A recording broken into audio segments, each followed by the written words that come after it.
Hi, everybody. Hello, and welcome to Book Down, the show by the fans, for the fans. We are fans of books. From the moment I was Yes. born, I was a little kid, and I could grab hold on to things. I held on to books, and I never let go. Yeah. And it is my absolute pleasure that we have today live joining us is Joe Byrne, JCM Berne. He's what you would call an indie author in today's game. And I'm so fortunate. He's the first indie author that I actually met over the internet, thanks to technology. Yeah. Yeah. And Joe Yeah. has been absolutely wonderful to me in the X Wow. space or Twitter space. He's gifted me books, which haven't arrived yet, but he's gifted me books, and we have had so many chats here and there over the course of one Yeah. year that we've gotten to know each other. And I'm so happy, Joe. I'm so sorry we couldn't do the show earlier because I was so excited about the next Rohan book. But finally, we're here. Thank you. We're gonna Thank talk you. about your new book. Let's just take Sounds a good. glimpse of what this new book looks like so that we can just get into it right off the bat. Let me just bring it up. There Yeah. we are. Okay, this is the Yeah. book that we're going to talk about. This is Shield Yeah. of the Mothership. Shield of the This is mothership. Joe, without doubt, my favorite title of all your books because I this is Ah. anything Ah. with ship, and I'm in. I love ships. Yeah. I love sailing Yeah. ships. I love spaceships, and this is Shield of the Mothership. It's very very emotional for me. Actually, I get emotional when I Yeah. read this title. Good. I love it. So, Thank you. Thank you. This is one of those Joe, when I thought of the title immediately, I was like, that's it. I was done. that's it. Because what I do is when I write, I keep like a list of titles, and I'll usually have like 15 titles, and some of them I like more, but I'll just every time I think one, I'll throw it up on my Google Doc, my notes, and this one I was like, okay, that's it. Like I'm done. So, It Joe, was it's too been good. a Yeah. long journey. Let's just take a look at where we were and how we got here. So, one second. So, this is a glimpse of the long journey. You had Yeah. 6 books before. You started with Wistful Ascending, then Return of the Griffin, Blood Reunion, Shadow of Hyperion, Eyes of Empire, Suppression of Powers, and then, of course, let me see if I can bring that up. Oh, One sweet. second. Let me just. Looks good. Yes, this is the one. Yeah. And of course, now we're here. Now we're here, Yeah. Shield of the Mothership. So Yeah. it's a Yeah. wonderful journey. It's a very colorful journey. Love all the Yeah. titles. It's very pulpy. It's very powerful. It's very Yeah. sci-fi fantasy. It's love, love, love. So, Thank you. Joe, how Thank you. has this journey been? This journey of 7 books. Did you really think that you'd get here? Like when you first sat down to write Wistful Ascending, did you see yourself in like 3 4 years? I don't know exact time, but it's like 4 5 years max that you'd have the 7th book out. I started writing Wistful Ascending, like really sitting down and writing it at beginning of 2020. So Right. yeah, so it's been a full 5 years. Um, so I wrote Wistful Ascending, and I definitely had the intent that it was going to be like a longer thing, but I wasn't really sure I was going to ever like. It could be a longer thing, but I wasn't really planning it. And then I kind of was like, I'm just going to publish it, and I'll see what happens. And I didn't really know. I mean, if people hadn't liked it, I think I would have stopped there. Okay, Okay. I tried, whatever. But then enough people liked it that I was like, okay, I might have something here. And then I rewrote the book, and I hired an editor, and I sort of learned what I was doing, and I rewrote everything. And at that point, I was like, okay, I'm going in. I'm all in. I'm going to do this. I'm going to do this 20. And then from that point on, I was convinced that I was going to write this huge series. I didn't know if anyone was going to read it. I think I believed it would be successful, but I didn't really, know. But I don't have that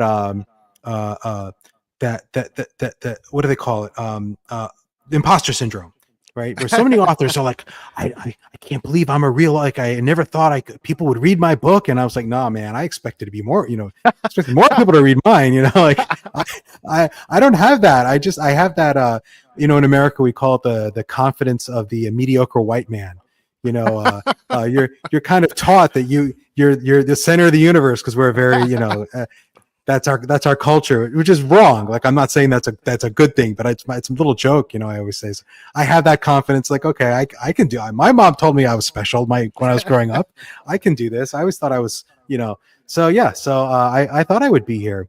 um I don't know that I thought I would be exactly the way it turned out. I think the social aspect of what has happened has been much stronger than I anticipated, and much more rewarding than I thought. The number of friendships I've made, like you, but you, other reviewers, other writers, like these relationships did not occur to me. I didn't think that I would have, like, I mean, I didn't think I wouldn't have. I just didn't, never, it's never, like, we're friends. You know, you're literally the other side of the world. Like, we wouldn't, like, it's not like you live around the corner and we'd have run into each other at the grocery store and I'd see your shirt and be like, hey, that's an anime shirt, or like that would never happen, right? So anyway, although my wife's talking now, she should take me to Bangladesh. So like maybe one of these days. Please come. No actual plans, but her friend, we're at parties and then her friends and family. You should take your husband. She's like, maybe I should. Anyway, that's Dude, another I story. can promise you immediately, and the world is my witness. You have a place to stay. You have your own Thank room you. with attached toilet, with air conditioning. And I don't know Thank if you. you like cats or Thank you. not. We have a cat. I have a cat in the Okay. house. Very well Okay. behaved. His name is Captain. So, Captain. Very nice. yeah, Very so nice. so Thank I, you. I I'll give you a appreciate that. 24/7 car. So Oh, you have it all. And of thank you. course, the Thank you. food, man, the food. You've already sampled Bangladeshi food. So Oh, you're gonna have I've been amazing plenty of, food here. but yes, And yes, the I'm best thing sure. is, if you bring a few books, we can actually get us, author, I don't know what you call it, like book signing, and then like an Yeah. hour with JCM Berne at one of the best bookshops in Yeah. Bangladesh. Like I have a very good relationship with Wow. them. So we can do all of that. Oh, We can do sweet. all of Oh, that. yeah. We'll Bit of see. vacation, bit of work, Yeah. showing you around. The It's gonna be epic. The invitation the is in for you, Thank man. you. I It's really all for appreciate you. that. The sad part is, we don't get a lot of vacation time here. It's part of the culture, which I hate.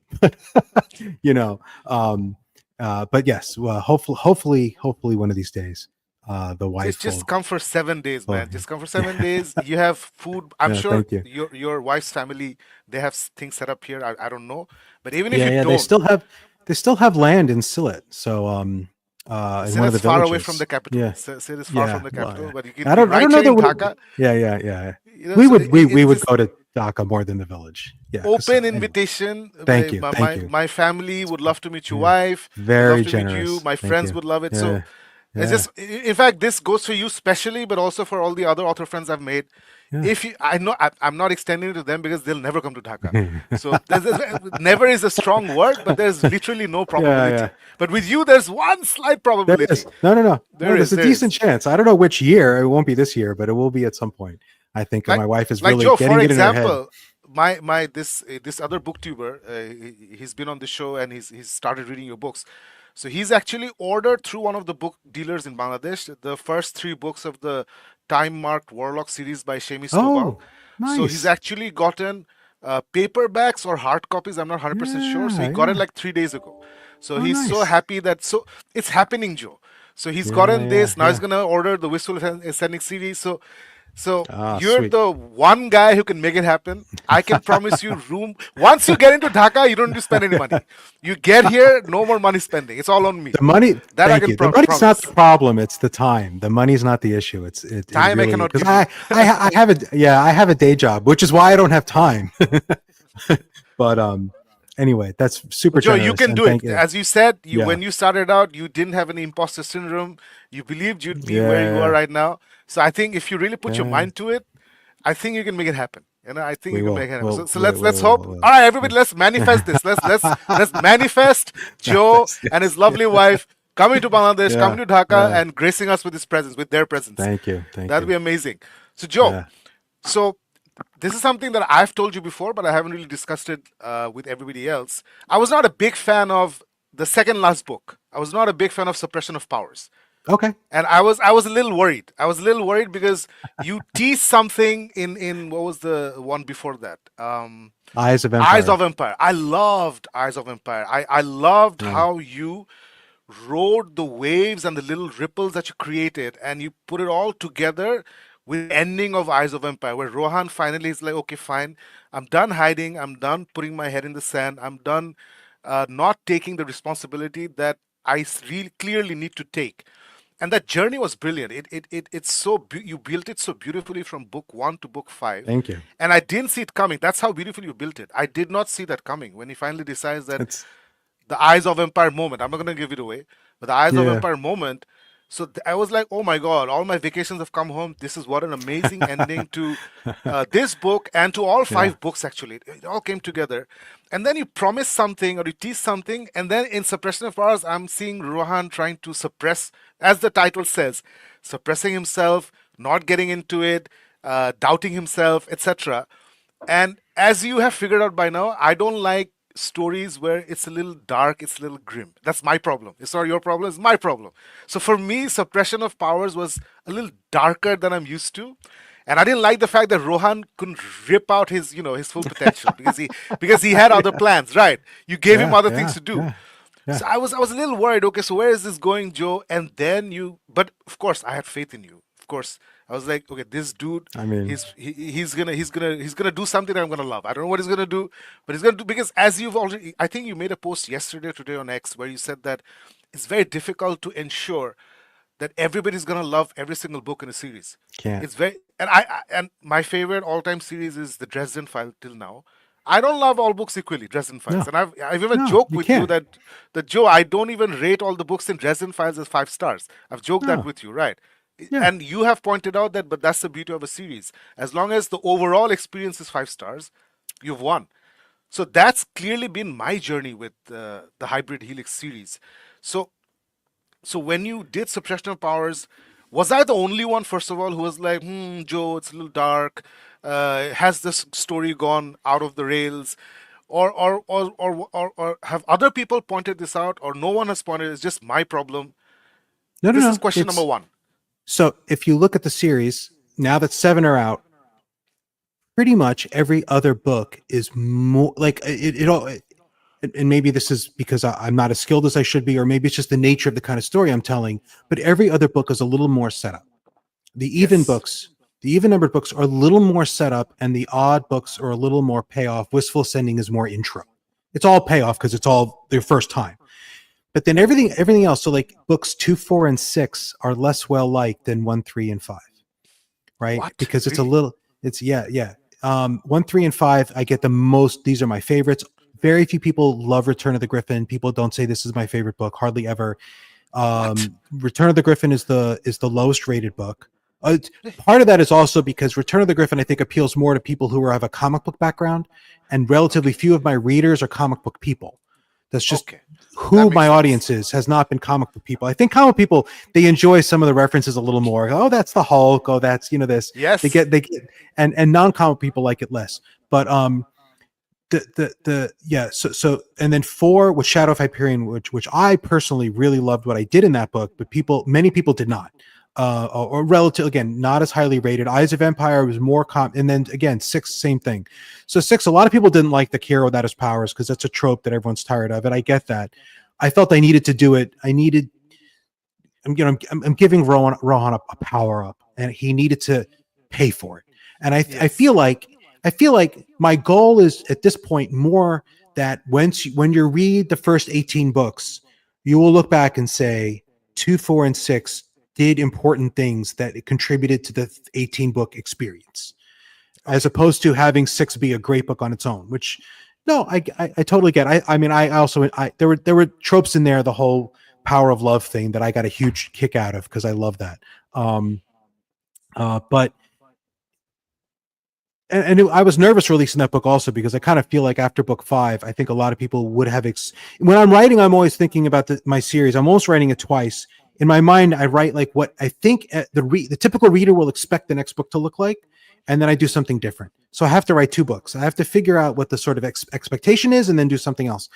So 6, I feel like everyone thought that'd be the big showdown. I'm like, well, I'm not going to do that. The big showdown won't be in there. I'm going to put that off. And I may have put it off too far because I know when the big showdown's going to happen. And I'm like, I hope readers will stick with me because it's not coming yet. I want to really get there, like in a really gradual way. So yeah, I think I don't know. People didn't necessarily. I didn't hear other people say Suppression Powers is too dark, but many people liked it less. And if you look at the ratings on Goodreads or Amazon, they're all low. It's much lower than the others, and it made me feel very nervous about releasing book 7 because you never know. Is it just is the where I'm going with this just not going to appeal to people? Because it's always possible. I always knew where I was going with the series. I always knew where I wanted to end up, right? But that doesn't necessarily mean that all the readers wanted to go there. I think I think a lot of people read Wistful Ascending and assume it's going to be a certain kind of thing, and then it's not. They think it's going to be kind of a monster of the week. He's in the space station. A new enemy shows up, and he like has to fight them off and like find a girlfriend and a new romance. You could have done a long series with just that same thing happening over and over again, but that wasn't what I wanted to do. So I don't know. Now, But because yeah, that's the vibe that you choose to give, right? With all your pulpy covers, these are yeah, fantastic pulpy covers, which yeah, yeah, actually give off that vibe of it's a monster of the week. It's one adventure yeah, contained in one book. So I guess that's fair. That's fair. yeah, Um, yeah, no, yeah, I absolutely loved. First of all, I was already excited about the next book. So when I read, and of course we've talked about it, Shield of the Mothership is one of yeah, those names which just click with me. And yeah, then you took all of us to this very Star Trek like. For me, I thought it was very Star yeah, Trek yeah, like. There's Star Trek yeah, references, yeah. and so you Oh yeah. got me from page one. So it was like, Oh okay, how do I good. hook Oh good. Shakib specifically? So this is how you hook Shakib Yeah, specifically. yeah, So yeah, I was yeah, in like ships boldly going where the other yeah, characters in your universe have not gone before, yeah, and with yeah. his cast of characters, I love because just like Shami Stroval, she's got this wonderful series called the Arcanist series, Mm-hmm. probably her most popular series. So I finished Mm-hmm. all six, seven books, and I remember the series peaked for me in the middle. There's this book in the middle where the character comes into his own, etc., etc., and what this wonderful Avengers Endgame type ending to that book. Because after that, the last two, three books, there wasn't enough camaraderie between that character and the other characters as in the first four books. So when you put Rohan in a situation where he's surrounded by his friends, his family, so-called family, and they're bantering and getting into situations together, and you see Rohan shine in relation to the other characters. That really, these are things that I love. It's all about the fellowship for me. So going back to Yeah, J.R.R. Tolkien, it's all about the fellowship. It's all about journey with your fellows. So, yeah. The so, Scooby so Gang. Right? yeah, Did you watch exactly. The Buffy the Scooby Vampire Gang. Slayer? Have you seen the show Buffy the Vampire Yes, Slayer? yes, They always yes, call them the yes. Scoobies, right? Because of Yeah, the yeah, cartoon. I yeah, love yeah, that. yeah, And that's when I first like consciously was aware of this like story structure was to have the Scooby Gang. And yeah, the thing about the Scooby Gang is they actually helped, right? None of them were Buffy, but they weren't useless. They weren't just getting kidnapped by vampires every week. They contributed in their own yeah, ways. I was like, this is not that it's brilliant, and I'm not saying that's the first place that's ever been done, but I thought that was like a really nice structure. And then they have the banter, and you end up with a great show. And that was the core of the show. And so I was like, yeah, I'm very much. And Dresden does that. Absolutely. Dresden does more, you don't see every member of the Scooby Gang in every book because you yeah, kind of yeah, can't. yeah. You So can't, he you can't. they filter in and out, but then you can't read Dresden and not love someone like Butters or I'm terrible with names. The Joe, I knight, was the dude. the Carpenter, Michael Carpenter, Yeah. He's Knight fantastic. of He's the a Cross. fantastic character. Now, And all those Knights of the Cross, like just the concept of a black yeah, Russian. First of all, he's a yeah, black yeah, yeah, Russian. yeah. Secondly, he's the Knight of the Cross. Third, and he's the clincher, he doesn't believe in God. So this combination is just insane. And It's I was just about to fantastic. talk about Butter. Is it Fantastic. Butter or Butters? The Oh, character I'm is not sure. more like so he's more of a comedy relief for like the first 12 books or something, Yes. and And then he's not. then it's not. And that I was like, oh my So gosh, good. this is what he's been working towards. That was especially for people like Yeah. us who are fans of Star Wars and all of that. I will always Yeah. remember that scene visually. Like I saw it happen in front of my eyes Right. when Oh, Butter comes into his own. I was like, oh my god, what a yes. thing. Yes.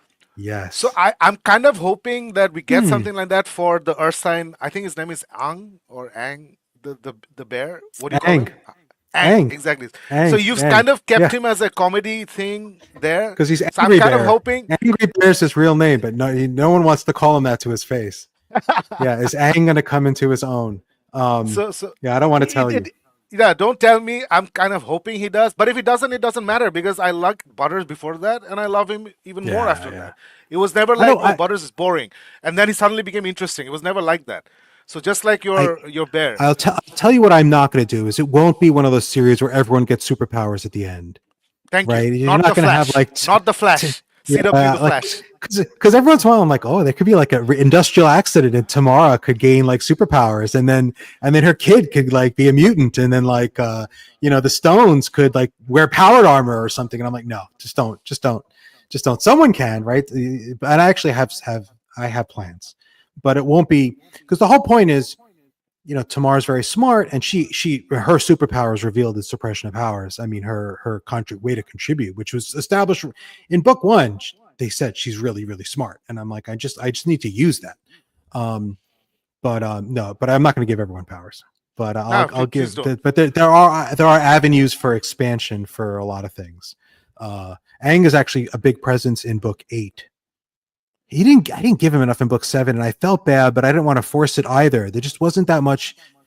When you're fighting spaceships, it's like he's just a What's he bear, gonna do? like, Yeah, what's he gonna do? He's gonna yeah. cook. So I ended up kind of feeling bad for him in that whole book, and so did Rohan. And then but and I tried, and this is what I'll do is I'll spend, a couple days like in the shower thinking, can I give him something meaningful to do? And the answer just ended up being, you can't do everything with every character. It's just not possible, or not for me. I mean, maybe someone else could, but I also am working with like a word count constraint, because all the books are the same length. Like, that's important to me. For I don't know why, but it is. So there's only so much you can squeeze in there, and you don't want to. So not every character gets development in every book. Wei Li got a power up, that I did not plan from the beginning, but I ended up getting the idea for it, and then I'm like, yes, I'm going with this. So yeah, yeah. It's funny because you were saying about you see something that you didn't see coming, but to me, my favorite expression in terms of plot twists is surprising yet inevitable. It's when Yes. something surprises you, but it feels like it's been led to because I think people get this so wrong. You will not have this experience. I've read a lot more bad books because I'm in like writers forums, and someone says, "Can you beta read this?" Someone has never published. It's an early version, and you read so I've read a lot of really bad books, stuff that would never get released, right? And one of the things is people make this mistake. They have a thing that's a surprise. They just oh, it's the last chapter, and this character you've never heard of swoops in and saves everybody. Surprise. And it's like, people don't like surprises that are unforetold, right? You've got to make it seem like, oh, I should have seen, even if you couldn't have seen it coming, it feels like there was enough, groundwork laid that you could have seen it coming, even if you didn't. That's intriguing and interesting and fun. Just having someone swoop in out of nowhere and save the day is not fun. No one likes that. That's why you don't see it in published books, right? So surprising yet inevitable. I think that's a Sanderson saying. I'm trying to. I don't. That's I think where I heard it was he said it on like a lecture or something.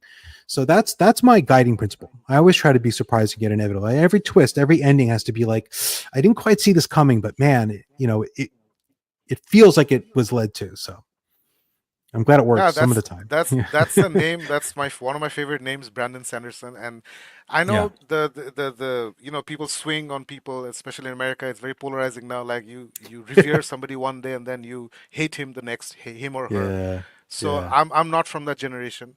So if I like somebody, if I like somebody's work, unless the person becomes a mass murderer, I'm like, okay, fine. I'll still like you and your work. So Yeah. Yeah. Sanderson that's a great example because his last book, Wind and Wind and Truth, Truth. Yeah. it's not my favorite Stormlight Archive book. But then I I hear told that a myself, lot. yeah, but then I told myself, you know what? It's not my favorite, but this is literally the halfway point in his series. So he needed to do certain things, just like like you just said a little bit ago, that you had to do Rohan had to earn it in Suppression of Powers. So I had to go through that journey with him, right? So for me, that the last I don't know if you've read Wind and Truth. So for me, it was more like, okay, fine. He's setting up the next 5 books, so we need to go through this, and I really trust this guy because he is so talented. His writing is so amazing, talented. His characters shine. It's I'm so lucky. I just think that I'm lucky that I'm living in the age of Sanderson, and Yeah. and and I think 3 more books, and I'm gonna speak like that about you as well. That I'm living in the age We'll of see. Joe Byrne, Yeah. Thank you. because you guys, and I've written about this. Like, yes, indie books, as you just mentioned, a lot of books you've read, beta read, which are not very good. So I'm reading a lot of indie books now, and even when I read something that's not very good, I tell myself, you know what? This guy went out there or this gal went out there and they took the time to write something which you cannot get Yeah. in typical publishing, right? So they're doing something which is in my courtyard. I like stories like these. It didn't work for me. It's fine. So I Yeah. try to take that tone. Sometimes I succeed, sometimes I don't. And it's hard Wow. when you see an author take pot shots at Zack Snyder out of the blue from nowhere. I don't get this.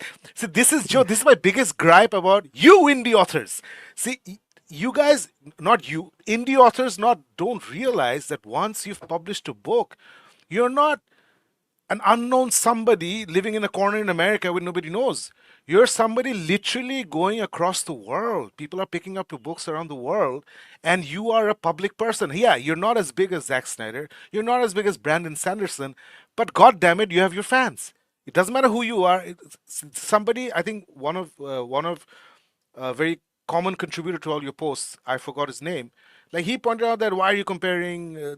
Because I got upset at a certain author. I think Yeah. ZB Steele, I think his name is. It's like, oh, you're upset at this guy, but because he said something about a multi-million dollar director. No, that's not the point. Point is, if you think like that, then you're not giving credit to yourself. As you said, Joe, a little bit ago, when we started the show, you never had imposter syndrome. You're like, yeah, this is where I'm supposed to be, and I want to be bigger and bigger. That's how you have to think, because otherwise you're Well, selling yourself short. If you think that, yeah. oh, that guy's this huge creative, but I'm not. No, the difference is popularity. The difference is money. You should not think the difference is talent. If I as a creator think, oh, this guy's amazing, but I'm useless, that means I'm not giving my talent credit. This is something that really bugs me when I see these indie authors. They don't get it. Your book's out there. Behave yourself. You know, privately tear the hell out of Zack Snyder. I have no issues. You know, no issues, man. Just Okay, do it okay, okay, okay. privately. Here's the thing.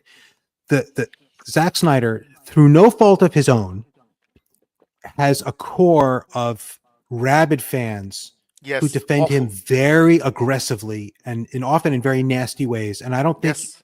as far as I know, this is he has nothing to contribute to this. Nope. Maybe he has, and I haven't researched this, right? But I mean, but they're really rabid and kind of obnoxious, and unfortunately, that creates some kind of blowback where people almost like revel in picking on Snyder because not because he's going to hear about it, because we imagine he doesn't care what ZB Steele thinks of him, right? He has no idea who ZB Steele is. But the idea that you can needle some of the rabid, and again, lots of people like Zack Snyder who are not these kind of rabid fans. I'm talking about we call them Snyder bros. Like they're Yeah. Like really, me. I love Zack Snyder. yeah, I like a lot of his movies. I love 300. Like I don't have a like if I met the guy, I wouldn't like not shake his like I you know what I mean. Like but I don't love his DC movies, but that's a different conversation, right? But his really that rabid core of really rabid friend, we call them Snyder Bros. They tend to be very political and they tend to be very obnoxious, and we kind of like needling them. So I'm not saying it's okay, but that's part of the context. So I don't know, No, but Joe, I'm very aware of this context because okay, I am one of the Snyder Bros. I okay, actively okay. supported the release the Snyder Cut movement. Like I actually Release the contributed Snyder cut. money. Okay, okay. I Oh was wow. we Oh so I okay. have this movie review show called Geekmate. So we were like Yeah, avidly yeah, into it, but we're not blind, yeah. and we're what these people don't realize the so-called Snyder Bros. They're actually actively harming his career because now when somebody wants to work Sorry. with him. No, I'm listening. I just have to Okay, mute so this. basically, if somebody I wants to can hear hire you. him now, they're gonna think that, oh my God, if we Sorry. work with this guy, then the Snyder Bros is gonna turn Um. on us, etc. You know, so they're actually harming his career. Let the man Yeah. go forth in peace. Support whatever Yeah. he's doing next. I hated his last two films on Netflix. The whatever the films were called. They were terrible. I don't know if you watched them. They're really really bad. They're awful. So I haven't because everyone said that. I it's kept hearing that. Yeah. ridiculously poor. Like Yeah. anyway, Yeah. so everybody has a bad day. Yeah. So it is. You should support the good stuff and then Yeah. forgive the bad stuff and move on. Let him Yeah. move on. So I Yeah. get it. I get it. I'm just saying Yeah. that when you're an indie author, you have to think of yourself that I'm a public person and let me not antagonize somebody who might be a fan. Let's just not do that. I'm Yeah. not saying my I reaction hear was you. good. I think I overreacted badly. I overreacted badly. I deleted a tweet. I had a DM Oh. conversation with the author. He was very nice Oh, about it. nice. Okay. So He's a good. it's all good. He doesn't mean any harm. I mean, No, no, no, you I know, know, I know. he's a good guy. But yeah, yeah, this happens, right? Like this is a problem with the internet and our culture, and we can all we all could have said No, this stuff, like 30 there's years ago, another and just no one would have known, right? exactly, Because exactly. you're just saying it to your housemate or your wife or whatever, and like Yeah, yeah, that's no nobody cares, right? There's no record of it. No one else yeah, hears about it outside your yeah. room, so it's a different culture, a different era, I guess. But yeah. Uh, Now, which is y- why I generally like the tweets you make. You're either joking around. You don't put down other people. You don't put down other creatives. Shami Stovall, somebody I love, love, love. I just love her work. She's very positive on the net. she's very positive. It's very I positive. So, don't, and I've told you that like I won't negatively review like a book. I will sometimes point out specific things in films that I didn't like that I thought were mistakes. It's more about talking about the storytelling. yeah, yeah. It's not so much. I mean, it's not so much me saying all these Star Wars films are bad, but I'm saying this is why they missed an opportunity to be something great, and this is what they could have done instead. And I'll have those conversations because I find that part of it interesting. But just to say it was just terrible is like kind of, well, it's. I think I did more of that when I was younger, but I think I reached a certain point where I'm just like, this is ridiculous. Like, No, I just don't. still do Ah, that. I just don't do yeah, it yeah, publicly. I yeah, still yeah. do that. Sure, We sure. love Yeah, gossiping. yeah, We love tearing yeah. holes in other people's ideas. Dang. That's who we are. Yeah, But don't yeah, do it yeah. publicly. Don't do it So publicly. anyway, I get you. I get you. that's one bone I had to pick with indie authors. But that's That's done. fine. Let's move on. So there's Yeah. something that I really, really wished for it to happen. It hasn't happened because you're very busy with writing the next book, which is Prayer of Angels, the next Hybrid Prey of Universe book, right? Angels. So, which is why you Prey of haven't been able to Angels. see Superman, but good luck for you. It's going to come in digital in like 2 weeks. Oh yeah, yeah, So, yeah. so I'm sure I'll you're going to get to catch it. it then. So when you see it, Joe, you're gonna see why I was so hyped up about Yeah. JCM Byrne watching James Gunn's Superman because you know how we say that this person understood the assignment, like this director understood the Yes. Yeah. assignment. So he didn't just understand the assignment, Joe. He created the assignment because he's the Yeah. executive, he's the director. Yeah. Yeah. So the assignment that he gave himself was that this story is going to be about Thank you, Kaiser. Superman's power being the kindest person on earth, the most human person on earth. That's his power. It's not the strength, it's not his amazing abilities, it's the fact that he's extremely kind and generous. So, so which is why when you see that film, when you see it from that lens, you'll see there's no big world-ending threat. There is a threat. I'm not giving any spoilers. There is a threat. There are threats, but none of those threats are world-ending. For example, they don't throw him in a situation where Kryptonians are going to invade the Earth, Right. terraform it, kill everybody, and Kill farm everybody. humanity for Kryptonians, right? So in that Yeah. situation, if you put David Corns as Superman, he'd do the exact same thing. He'd have to fight. When your family and everybody's under threat, Sure. you have to go all out. There's no other way of looking at it. So very cleverly, what James Gunn did, he didn't put Superman in that situation, and this entire movie is basically a week in the life of Superman. That's the format of the film. And David Cornsweet, the lady who played Lois Lane, I just forgot her name, but brain froze. Lex Luthor is everybody's I heard. favorite, Yeah. Nicholas Holt. Everyone. Yeah. Yeah. They kicked ass. Nathan Fillion as Guy Garner is mwah, chef's kiss. Yeah. right. Uh, uh, Right. Mr. Terrible. I forget the Eddie actor's name. Gathigi, I think you have I heard Mr. he. Mr. Not Terrific. terrible. Terrific. Terrific. I'm Mr. sorry. Terrific. I'm sorry. I Like didn't mean terrible. so, Mr. Terrific was actually terrific. done Terrific. differently, but very well in the Arrow series. Very different, Mr. Terrific, but they did it really well. The guy who Right. did that Right. role, Right. very well. Yeah. Yeah. This is more comic accurate, like 100% comic accurate, Mr. Terrific, and he stole the show. He was like the MVP. It was amazing. I love the fact that Lois helps Superman using her journalistic skills, etc., etc., Yeah. and not she doesn't run around with a weapon and etc. She's not Scooby Gang. fighting. Yeah, Scooby Gang. Right. exactly. Like she comes into her own using Yeah. her own Yeah. talents, and James Gunn. And the reason why I want you to see it is I will. because now that I've read your Shield of the Mothership, and now that I've seen James Gunn Superman, the vibes are so similar. The I keep character hearing that. banters, the interactions, the underlying philosophies that Rohan has, and through Superman James Gunn has in this film, they're so similar. Like what really affected me deeply, impacted me deeply in Shield of the Mothership is Rohan specifically goes and asks people, "Are you okay? Are you all right?" And there are literally literal scenes in Superman where Superman goes up to people and says, "Are you okay? Breathe." And I could visualize Rohan in Shield of the Mothership when I was watching Superman. I watched it 3 times. So that's why I was so excited. Oh my God, Joe's gonna love this Yeah. or Yeah. hate it. Yeah. I don't know, but hopefully No. No. love it. No. I'm And sure I'll and love he's it. gonna I'm see, sure. he's gonna see that okay, so we're all in the same headspace, which is let's be kind. So my question to you is, you've talked about how like your definition for grimdark is something I love, which is if something good happens is by accident, it's not by design. So that's your definition of grimdark. I love it. And then you were like, you like writing about nice people doing nice things. So can we just get Okay, into this a little bit? Because now in this world context that we're in, every day look, shit is going down. I'm specifically loving your take on your books and movies like James Gunn's Superman more in this situation. So if you could look. just get into that a little bit. You this people talk about human nature and all this stuff, and it's sort of like the way I look at it is, I know. Okay, so I know people who think that if anyone was let's say you had an opportunity to like harm someone else to your benefit, like take advantage of someone, and let's say you knew you would never get caught, you knew like, but they would get hurt, like personally, you. I don't have to give you a scenario. You can imagine, so you find Yeah. some person in the wilderness and you can take advantage of them, and some, I know people who think like, oh, anyone in that situation would do that because No. you wouldn't get caught. And I actually think, and this is like a, we're not going to test this, right? We're not going to run a scientific experiment, like leave like vulnerable people out there and see if they get murdered or not. But like, and I there's certain, and it'd be stupid to think no one would take advantage of people in that situation because it happens every day. We hear about it in the news. But I think most people are genuinely nice, and most people would, if you find someone naked in the woods, you give them a jacket and a coffee, and you get them help, and you don't take advantage of them and whatever, do whatever.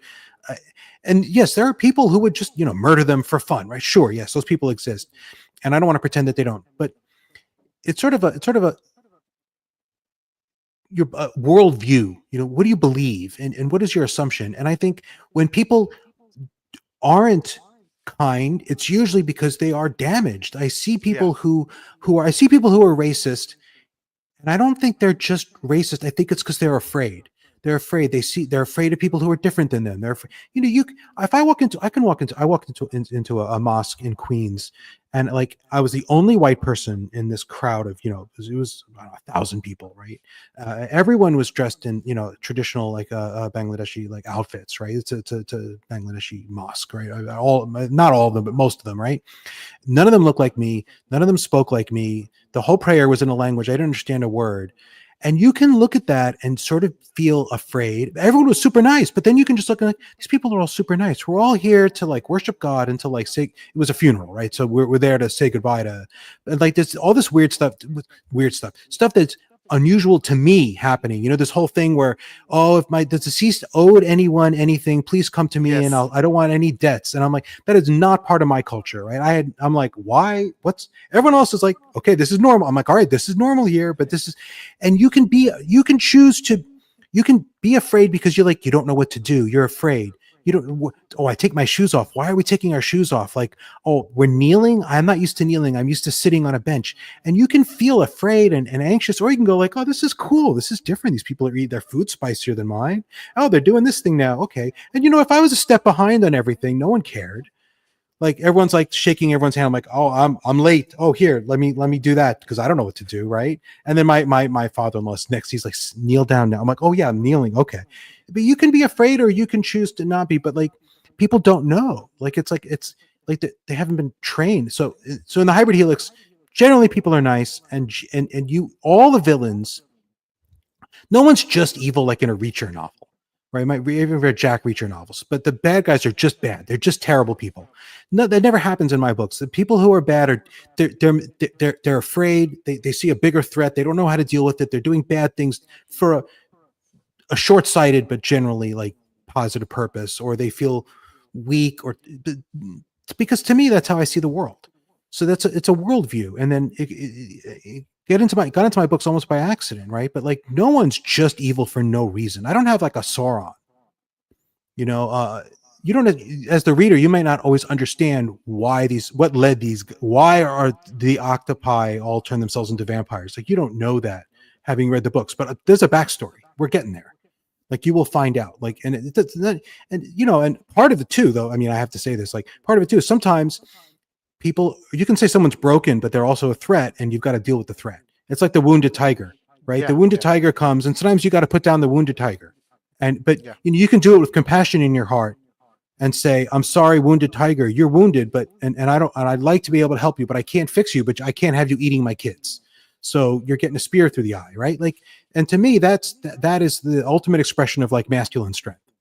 Is not I'm full of rage and I hate you and I'm going to destroy you. It's I'm going to, maybe with a tear in my eye, but with a firm grip on my spear, I'm going to put down that wounded tiger because it has to be done. And I'm not going to revel in it, but I'm not going to hesitate because I will try to fix the tiger.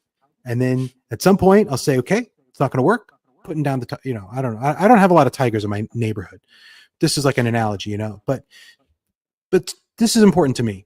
And this is a philosophical and a political, to me, this is super political, even though it's not directly political. Like, I'm not saying this is a Democrat or Republican. These are the big political parties here. I'm not saying it's specifically about those guys, right? But to me, this is that worldview contributes so much to how you think of everything and how you vote and how you think about social welfare and how you think about everything. It all bleeds in. So I don't know if that answers your question, but to me, what's inspiring about Superman is Superman's this guy with incredible power, which he didn't earn. He was just born that way, right? It's not a story Yep. about a guy with worth that developing abilities. He's just born better, and he could be Homelander, and he chooses Yes. to be Superman. And that's why I think I don't like Zack Snyder's Superman as much, because the character was written, he was afraid. He was afraid to engage because of the way his father raised him. He was reticent. He was an outsider. And what James Gunn said is, no, let's make him be genuinely kind and immersed and connected to the world instead. And that'll be a better character. And I think that's what's inspiring, is this guy who's super strong, who could be the dictator. He could be the ruler of the earth, right? He could be Homelander. Instead, he's choosing to be Rohan, right? And that's the thing about Rohan. I mean, there's a scene in Eyes of Empire. He's talking to someone. I don't think I'm giving anything away, but he's like, you don't understand.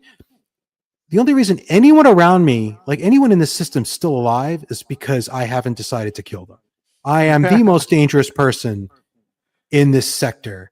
If I really want to, I'm just choosing because I don't want to kill anybody. And I love that so much. To me, that was like that's my favorite. That's my favorite like paragraph in the series, because I'm like, this to me is what makes this guy cool. That it's not that he's afraid. Like, he knows he's pretty confident. He's like, yeah, if I have to, like, there are people that are really tough. He's not going to go punch a decipede and like think I'll be fine. But like, he's like, but I bet if you pinned him down and said, could you kill all the kaiju if you really needed to? He'd be like, yeah, I could figure it out. I may not know right now, but I could do it. He's utter confidence, but that doesn't necessarily make you a jerk. Like you can, because I've known some very tough, the people I've known who are super tough, because I have a martial arts background. I've known people who are like really just tough. Like, you put them in a bar fight starts, they're going to be the only ones left standing. They're not like violent, aggressive people. They don't walk into bars and start. They have no need to go in a bar and start because they have nothing to prove. Right? The last thing they want to do is be in a bar fight and be the last one standing. Not because they're afraid, because they just don't why.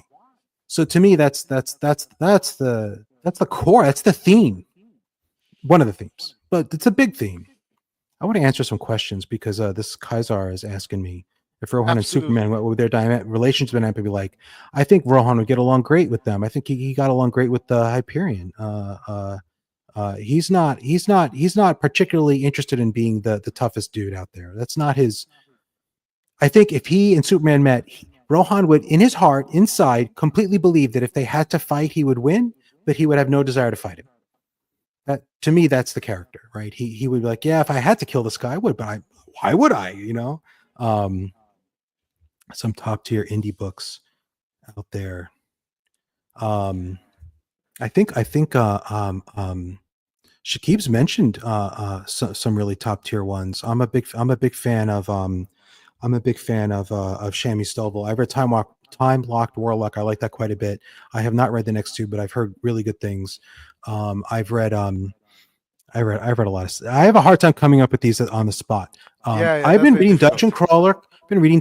Carl, and I really like it. I'm not a huge lit RPG guy, but those are really fun books. Also, Carl is a very Rohan-like character in certain ways. And he's at his heart a super decent guy, and that really comes out, and that's really well written. I don't like the gamey elements of it. I don't like lit RPG personally. I think if you like lit RPG, it's a slam dunk. If you don't like it, you'll still probably still really like Dungeon Crawler Carl. What else is indie? I like Cradle just because I found it very like fun and compelling. I don't think it has particularly interesting thematic content. I don't think it has a lot to say. It's just fun. But I did enjoy. I like progression fantasy type stuff, so I like Cradle. Cradle's a really good intro to progression fantasy. If you've read other progression fantasy, have you read Cradle, Shakib? I forget.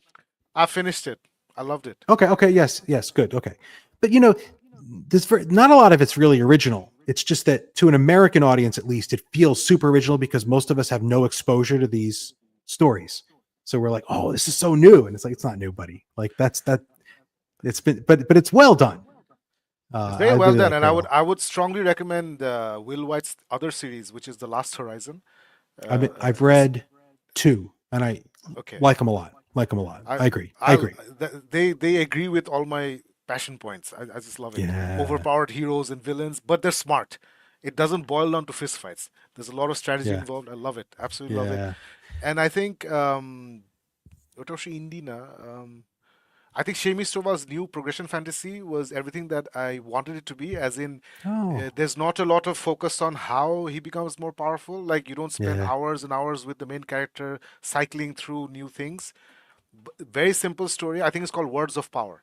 I think that's a yeah, fantastic yeah, book. yeah, I started reading. You recommended something to me, The Legend of Black Jack or Jack. yeah, Yeah, yeah, the Legend of yeah, Black Jack. I started yeah, reading it. That was very interesting. yeah, There's a lot of great indie stuff out there. There's a lot of yeah. great indie stuff out there. Amazing. I think he has another question. Joe, what are your most favorite comic book runs of all time? I have such a hard time with this because, like, a lot of what I love and what was mattered so much to me is probably not that good. You know, because I But read that it when I doesn't was matter. It 11. doesn't Yeah, matter. It doesn't matter. I It's what it love means to the you. I'm a big fan of like a lot of Jim Starlin stuff. So like all the like the Warlock stories, the early Infinity Gauntlet and Thanos stuff. Warlock was a big influence on me.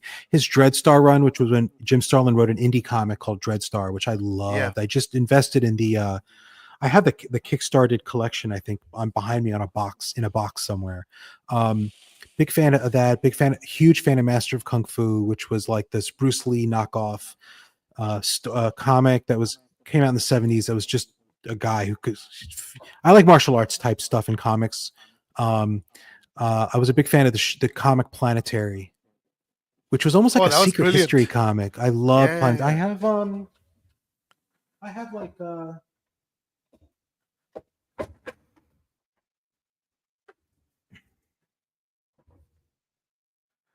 Oh, still in the wow. wrapper. Still in the Oh, wrapper. I have to open this. I saw it for sale and I'm like, I have the original issues, but I'm like, I gotta have the hardcover for the shelf. Because Planetary was that good. Joe, And who's then the writer? Who's the writer for Planetary? I forgot his name. Warren Ellis and John I think this is Cassidy. one of his best work. Yeah, yeah. John Cassidy's Warren amazing. Ellis. Warren Ellis is one of those guys where I love it. I love like half of what he writes, and the other half is fine. Because you know he's prolific, and you're not going to love everything everyone does. Um, but uh, uh, I like a lot of Warren Ellis stuff, and then Invincible, which is I can't. I'm doing it wrong. Yeah, Here we go. it's 2 volumes. Right Yeah, yeah. here. It's a three Yes, volume. It's yes, a three yes. volume. Three That's the full volumes. set. That's the whole Oh, thing. wow. It's like 144 issues. Like each one of those is like Is that the I absolute love. edition? Yeah, it's not a particularly. It's like just a floppy Okay, okay, okay. paperback, but it's complete and it's the story. You know, it's not the. I don't think it's the nicest one, but I love that comic. I like the cartoon even more. I think he redid some of the storylines in sort of subtle ways. It's basically the same story, but like the timing's different. There are twists that are changed a little bit, and I think it's even better than the comic. And he said that he's like taking a chance to use what he's learned. I'm a big fan of Invincible. There's so much. Like I mean, the John Byrne X-Men, which came out when I was really getting into comics. The Dark Phoenix Saga, the original run, that was all when I was because that's when I first started reading comics. I was like fourth grade. I was 10, so this was not 81. 80 81 is when I really started reading comics, and John Byrne X-Men was super influential on me. There's so many. There's so I'm gonna forget There's so many. a lot of manga. I've read a lot of manga. I was reading manga like really when they first started coming to English in the late 80s, and then all through the 90s, I read a lot of scanlations. You know, fans would take manga and just cut and paste English words, and they photo, in a scanner, and then they put it on the internet, like in the late '90s, and you could just download this stuff, and like Berserk. I read Berserk that way. I mean, now I own them all but at the time they weren't available in English. So I read a lot of and I've read a lot of manhwa, a lot of the stuff like you can scroll it on your phone. These like webtoons. I don't know if you've ever seen these, but the Korean comics that are meant to be read on your phone. So each comic is this huge like vertical strip. So you scroll it on your phone. It's not in Yeah. pages, and Mhm. that's not why I like it. It's just kind of funny because I didn't really understand why they did it that way. And someone's like, so you can read it on your phone. I'm like, oh, that makes so much. I had no idea. But like Tower of God, I really love. There's others. No, I'm glad But I you mean, like the I Invincible yeah. cartoon because I kind of dropped off the latest series because those are 1 hour Huh, episodes, right? And I've been yeah. watching a ton of manga, anime. I'm just watching anime now. Oh And yeah. the sparkle and wit in anime is not there because that's a different style. And that's bothering me a Ah, little bit. So I'm like, okay, fine, let me just take a few days off and then I'll get because I love Invincible. I've read the entire yeah, comic series. I love it. yeah, I had one of my letters published in one of their actual floppies. yeah, So I just love it. So I'm gonna get back into it. yeah, But I'm glad you loved it. I'm glad you loved it. yeah. There are a few I other yeah, questions, Joe. yeah, Let me see. Cradle. yeah. Okay, Joe. What do you think Rohan would do if he lost all his powers one fine morning? He'd probably get really nervous because he'd probably be really worried about his ability to like fix the things that he needs to fix. But I don't know. Read Yeah, makes Suppression of sense. Powers and you'll find out. He'd probably find a way to get him back. I Yeah. don't know that it has. What helped me describe fight scenes is watching a lot of fight scenes. I think my fight scenes are much more like cinematic than they are realistic. And because all my characters like they're fighting giant bugs. I mean, it's not they don't teach me that in my dojo. So I think my martial arts background, I don't know that it's easy people can say like no, because I don't really write realistic fight scenes and I don't think realism in a fight scene is that important. I mean, you can write stories that have really realistic fight that can be your thing, and that's fine. But that's not never been my thing. So less than you would think, I think. But I mean, I study martial arts in the sense like I listen to a lot of analysis and stuff, and like a lot of MMA, which I don't do, but I watch or I listen to the analysts, and that kind of helps because it just gives you stuff to throw in there, like that you wouldn't have otherwise thought of. So yeah, Okay, there's another question, which is Joe, have you read History's yes. Strongest Disciple? You have. I don't think I've read all of it, but I've read a solid chunk of it. I read a lot. I read a lot of Okay. the manga, especially the martial arts, and I do like it. That's some good stuff in Kenichi. It is Nice, a nice, yeah, nice. yeah, yeah, good stuff. Yeah, I read a lot. I still read a lot.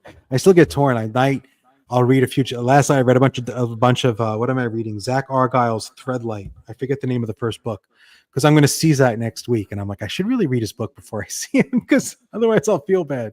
Because we have this the big science fiction writers convention is in Seattle next week, like a week from tomorrow. I'm going to be in Seattle for it, so I'm going to see all these people, and I'm like, I should really read some more of this. So I've been reading books of people that I know that I met before, and I really like them. I'm like, I should read their books.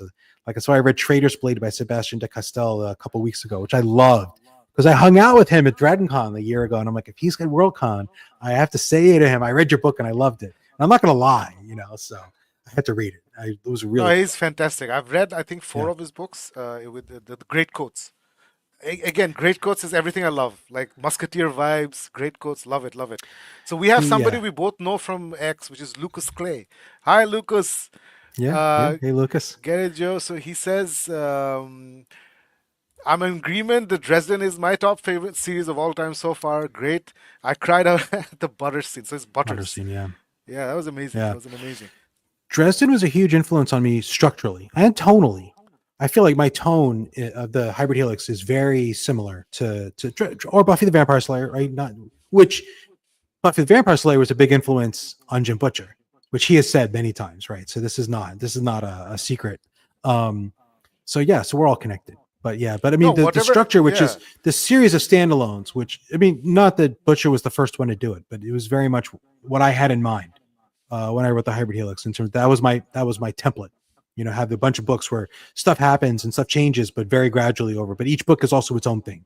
Each book is a story on exactly, its own. exactly. So that was Now the think plan. what you will, think what you will of Joss Whedon now, but he definitely influenced a generation of geeks with his Buffy the Vampire Slayer. It's just amazing I work. I oh no, I'm a huge fan of his work. I mean, he's yeah, I agree with you. Yeah, I mean, you can think of him what you want, but I'm a huge fan of his, and I think he made some very bad decisions. I really think I really am almost kind of offended by the Black Widow storyline in the Avengers movie. The whole oh, I'm sterile, so I'm a monster. Like dude, like come on, like that was awful. But we all make mistakes. So what are you Yeah. gonna do? Yeah. Do I like sports manga like Ace of No, I'm not I've read a little Slam Dunk, but not because it was Slam Dunk. I think Slam Dunk's by the same guy who did Vagabond.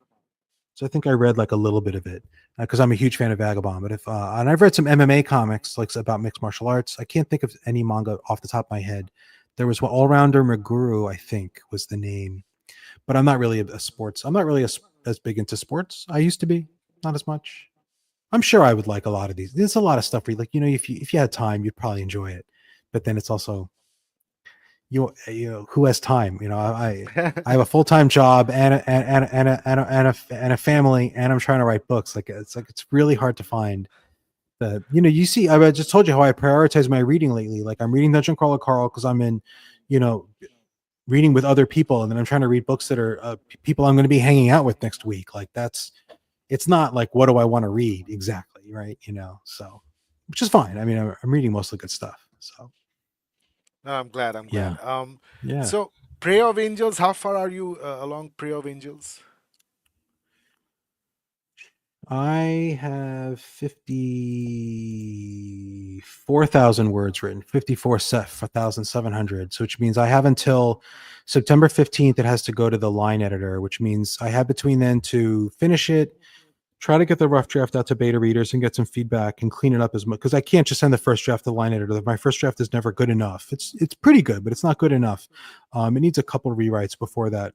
My rewrites are small. It's cleaning up little things. Like I change a few lines here and there because the tone is off. A character's something happened and they're a little like tired or wounded and they're a little too peppy. So I have to change the dialogue a little bit, right? It's always these small shifts. I've never changed it.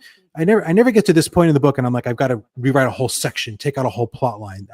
That all happens before I start.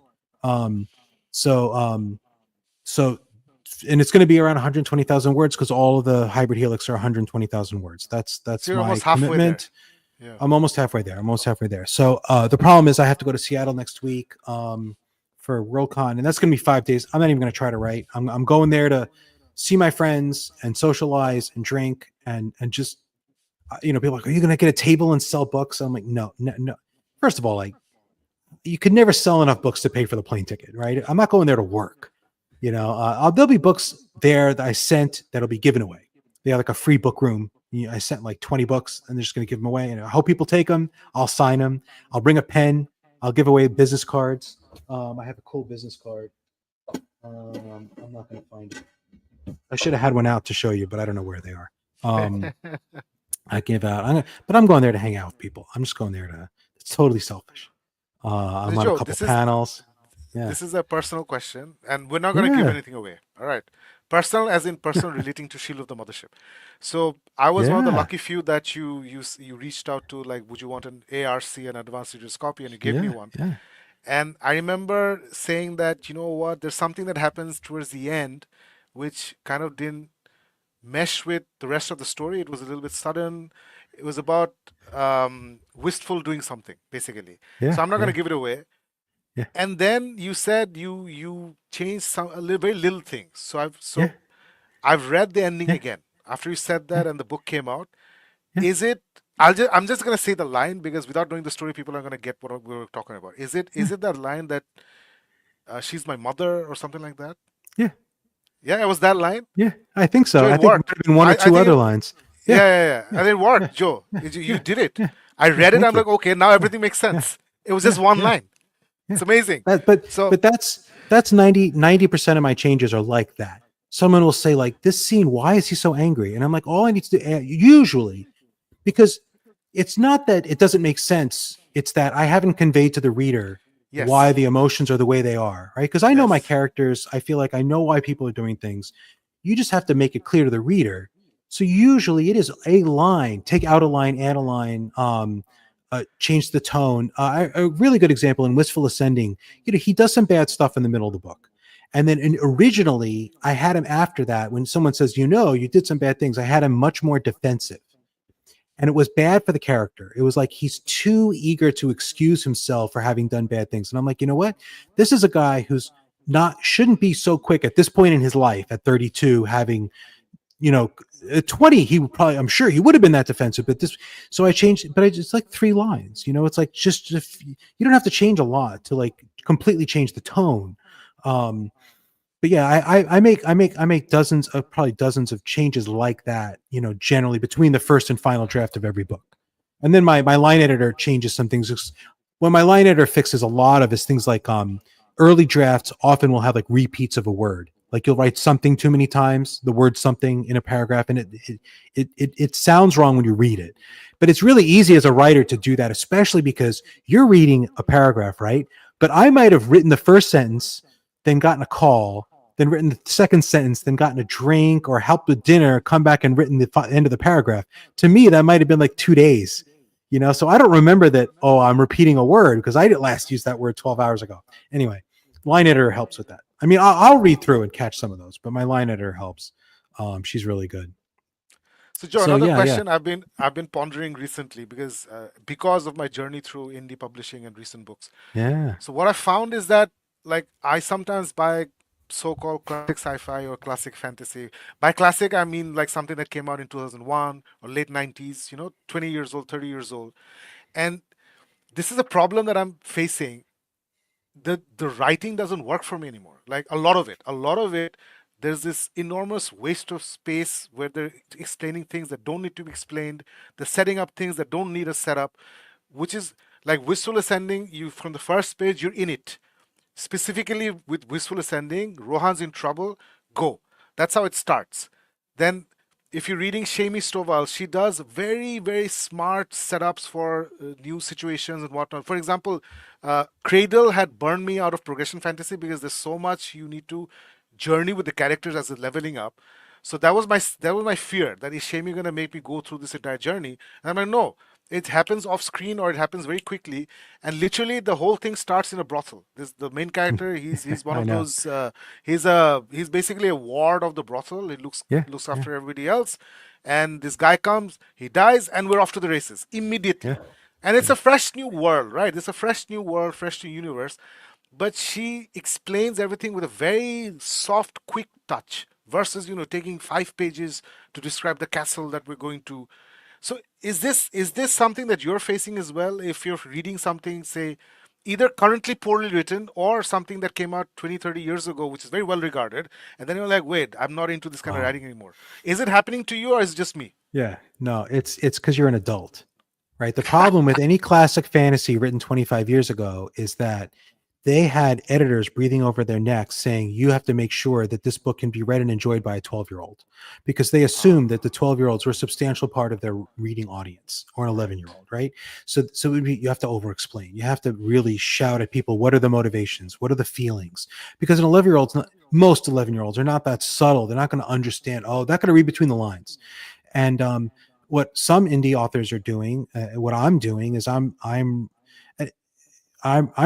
I'm kind of assuming you've read a bunch of books Yeah, already and that you're a yeah. grown up. I don't write YA. I don't market my stuff as YA. I don't tell people. I think, if your 15-year-old wants to read my book, I'm not going to say they shouldn't read it, because it's not, it's not like super violent or super like grotesque or grim, or I don't think it's inappropriate, but I don't know that a young person is going to appreciate it as much as someone is, because you have to pick. Are you going to, because if you just throw someone right into the deep end and they are a 12-year-old and they haven't read a lot of stuff, they're just going to be lost, right? But you as a reader are bringing all this context from having read other similar things. And I bet if you had read a ton of progression fantasy, Cradle would have seemed over explained to you. You know what I mean? Whereas maybe it wasn't over explained. I didn't feel it was over explained because I hadn't read that much. Like I was familiar with the tropes, but not as much. But it's all. If you read, like if you read like a fantasy story, like how much is really being like laid out. But do you assume the person's already read like 50 fantasy novels? Then you don't have to say so much. So I bet that most of those books, like I said, they had an editor over their shoulder saying, you got to make sure this is going to be very easy to consume, very digestible for a young person. And you and I'm sorry to say, we're not young people anymore. No, we're So not. We're not. We're not. we're not. So that I think is the problem. And I don't think that's an indie versus trade thing. I think it's, is this book written for grown-ups or not? But it is an indie versus trade thing in this other sense. I doubt a company, a publishing company today would release a book with a description like mine written straight for adults. They would have Right. assumed that most people picking up Wistful Ascending would have been 12. And they would have made me write it for 12-year-olds, which I didn't want to do. I mean, you'll never know. I didn't get a contract, right? I didn't really try. So it's a moot point. But that's part of what indie can do, is that we can do things that trade can't afford to take a risk on, right? Because I'll be completely honest, right? I can afford to just keep writing these the way I want and never sell very many, right? Right. Like this Right. can Right. just be my magnum opus, my the thing I do, and then eventually I'll die, and on my deathbed I'll be like, hey man, I wrote those books and some people love them, and that's great. Like, but if you're tour, you can't publish 25 books that aren't selling from a guy like me, right? Right. You've got stockholders, right? You've got an, you know, but no one can stop me. So that's part of what's cool about indie. I mean, but it doesn't have to be that you don't sell. I mean, Shammy sells. Oh yeah. Shammy's Oh making yeah. Shammy's making a living, like, and she's very well deserved. Well deserved. I mean, I've only read one of her books. I need to read more. I read slow because I'm writing, and there's a question in here. How do you balance everything? I don't. I don't. I don't. I don't. I don't. I don't. It's funny. I got really out of shape when I started writing, because I basically was like, write or exercise, and I chose writing for a few years. Now I'm trying to do both, and it's hard.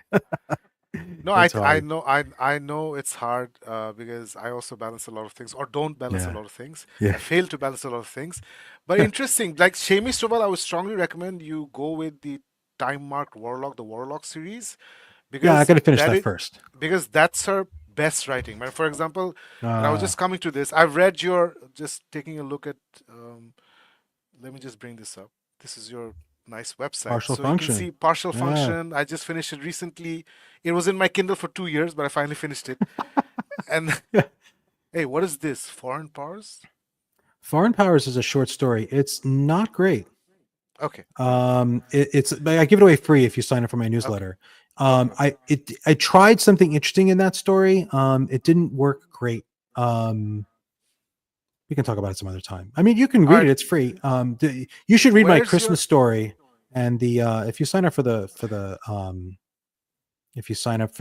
newsletter, you get like a newsletter thing that says, "Oh, this is the link to get like what are you talking about, the Grim Dwarf?"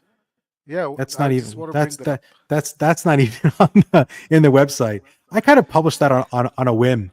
Really, I decided to, like, that day, because I had it written for my little magazine that I was releasing. Yeah, that's So this there's no is, yeah, reviews yet. wait, no, I reviewed it. Oh, it didn't come through on Uh, Amazon yet. no, it hasn't come through. Yeah. It's So Grimdorf, and so I've yeah, read Partial yeah, Function, I've read Grimdorf, and I can yeah, yeah, see shades of the finished JCM Berne. I can see you toying around with ideas yeah, like Grimdorf is not specifically a very kind person because he doesn't have his memory and whatnot, yeah, and yeah. he doesn't go out of his way to help people. No. Partial Function, we have a lead character, very interesting, but Yeah. 100% Machiavellian, if that's the right Oh yeah. pronunciation. Yeah, yeah, Manipulative, yeah, yeah, and yeah. she's basically a grimdark character, basically, and she has reasons Yeah. for what she's doing, Yeah. right? Yeah.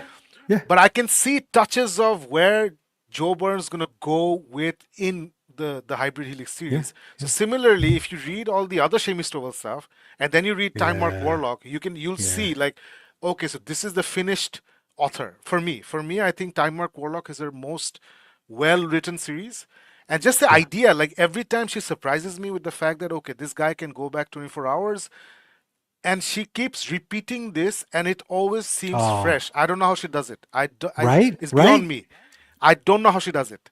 Because you get to the point where you get the gist of what she's doing, and you're like, oh, this is going to get boring fast. That was my first thought. Like, okay, here we Yes. go, and then it's not, and it doesn't get No. boring, and it does these beautiful thematic changes. Is there's a whole bunch of turns where all he's doing is just trying to like, let's all just play video Yes. games and like get ourselves Yes. mentally into a good place, and Yes. now let's start. It's beautifully done. It's beautifully written, and it's much better than I thought it could be based on the premise, because the premise sounded like interesting, but maybe dangerous One. from a Yeah. writing It sounded like a perspective. one And then trick, one trick yeah, book, right? yeah, yeah. And she does she's yeah, yeah. I've only read the first one. I really need to read that. But it's not because I didn't love it. I loved it. Need to read the other two. And Shammy's delightful. I met her and I didn't really know who she was because I don't really follow lit RPG, and that's really her scene Yeah. until Yeah. and Time Out World had just come out when I met her, but I didn't really know anything about it. So that's a great book. Yeah. But the Grim Dwarf is, I mean, I didn't write it before the Hybrid Helix. I wrote it after. I wrote it with intention to take a break from the Hybrid Helix and sort of recharge my batteries.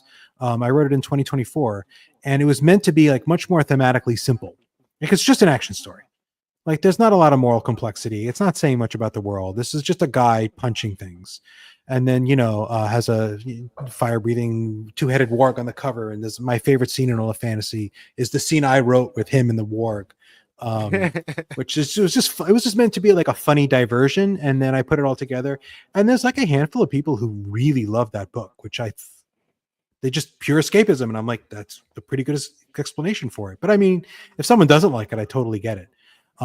Partial Function I wrote because I wanted to write a fantasy novel that I thought would do well in Spiffbo, and I wrote it to enter in Spiffbo, and it didn't get in, which is really funny because Spiffbo they moved this year to a lottery system. All the books entered on the first day. They just could put in a lottery, and only like 50% got in, and I didn't get in. I was like, I wrote this book just for this contest, and then I didn't even get it into the contest. Didn't even get to someone's desk. But that was just meant to be. That was also much more. Those were much easier for me to write. They're much simpler. They're much more straightforward, right? Like Akina's out to get her kids back, and she doesn't care who gets hurt in the process, and bam. And we like that kind of character. It's Taken. We like Yeah, yeah, yeah, exactly. her daughters were kidnapped. You can forgive a lot for someone who's Yeah, lost their yeah, yeah. kids, right? So it's like it's just very simple.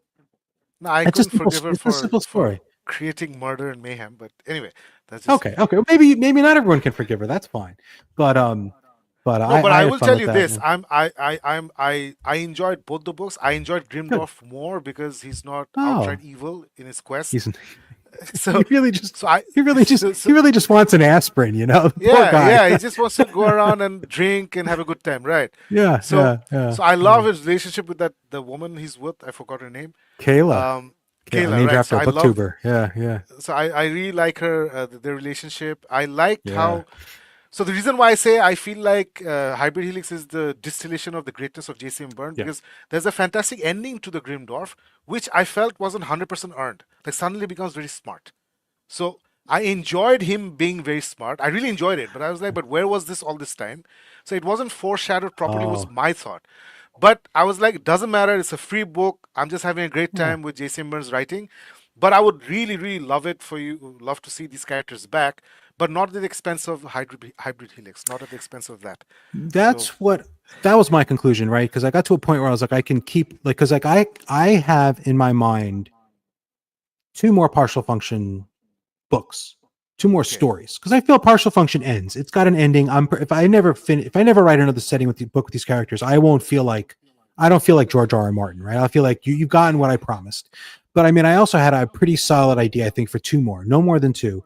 And I would like to write them one day. Some people really love those characters. I mean, it's also a sales thing. Like if that book had sold a ton of copies, I bet I'd have gotten on that sequel a lot earlier. But it didn't. So that's fine. And I have ideas for more Grimdark because there's a reason he's cursed. I know it. I know the he's cursed. I know why Blink is there, and it's like a reveal. And it's like to me, it's like this reveal I'm waiting to throw, but you can't. It's not time yet. It would have to come like at book 3, and I'm like, I know what the reveal is, and I think it would. I think people would be impacted by the reveal, but I can't say it. I'm like, oh. So if I have time, because I can't, I literally can't afford to release the Hybrid Helix novels as fast as I can write them because I can't afford the covers and the editing because it's a huge cash outlay, and the audiobooks is even more. And I want to catch up on the audio. So I can't release 3 Hybrid Helix books a year, but I can write 2 Hybrid Helix books in 8 months. So I think what I need to do is spend the last 4 months and just do the thing with the Grim Dwarf and do it with like a cheaper cover because that's a less expensive cover. It's not a Chris McGrath, and just put those out and like not really advertise them and let people enjoy them if they want. That's kind of my plan. But I don't want to promise anything because I might not get to it because I have other stories. Everyone does, you know. I have what's so I was hugely impacted by this movie that I loved, and I'm not saying it's good. So just don't hurt me. Don't be disappointed. Don't be too disappointed in me. But I saw Solar and I loved it so much in a way that like I'm not saying it's good, but it just spoke to me. Every scene I loved, and I'm like, I want to write a book that makes people feel a little bit like Solar does, where there's these two main characters who are just have absolute 100% trust in each other, and everything hinges around everyone else like trying to break them apart, and then it doesn't happen because they're just like, oh, well, whatever our goals are, we still our love for one another is absolute. I love that so much. So I had an idea for and that could be like a novella series. I could give it away for free. Like, I don't know. But I had a whole background I wrote the first 5 chapters. I wrote up the characters. I wrote the first 5 chapters. It worked. It worked. I think it worked pretty. I wrote a setting, a whole world building. So it's a whole different world. It's not the Hybrid Helix world. So, you know, I might do some stuff. I'd like to be Yeah, able to capture some of what I get in those Tollywood movies that I love. Get it a little more of that because there's a feeling they tap into that I really enjoy.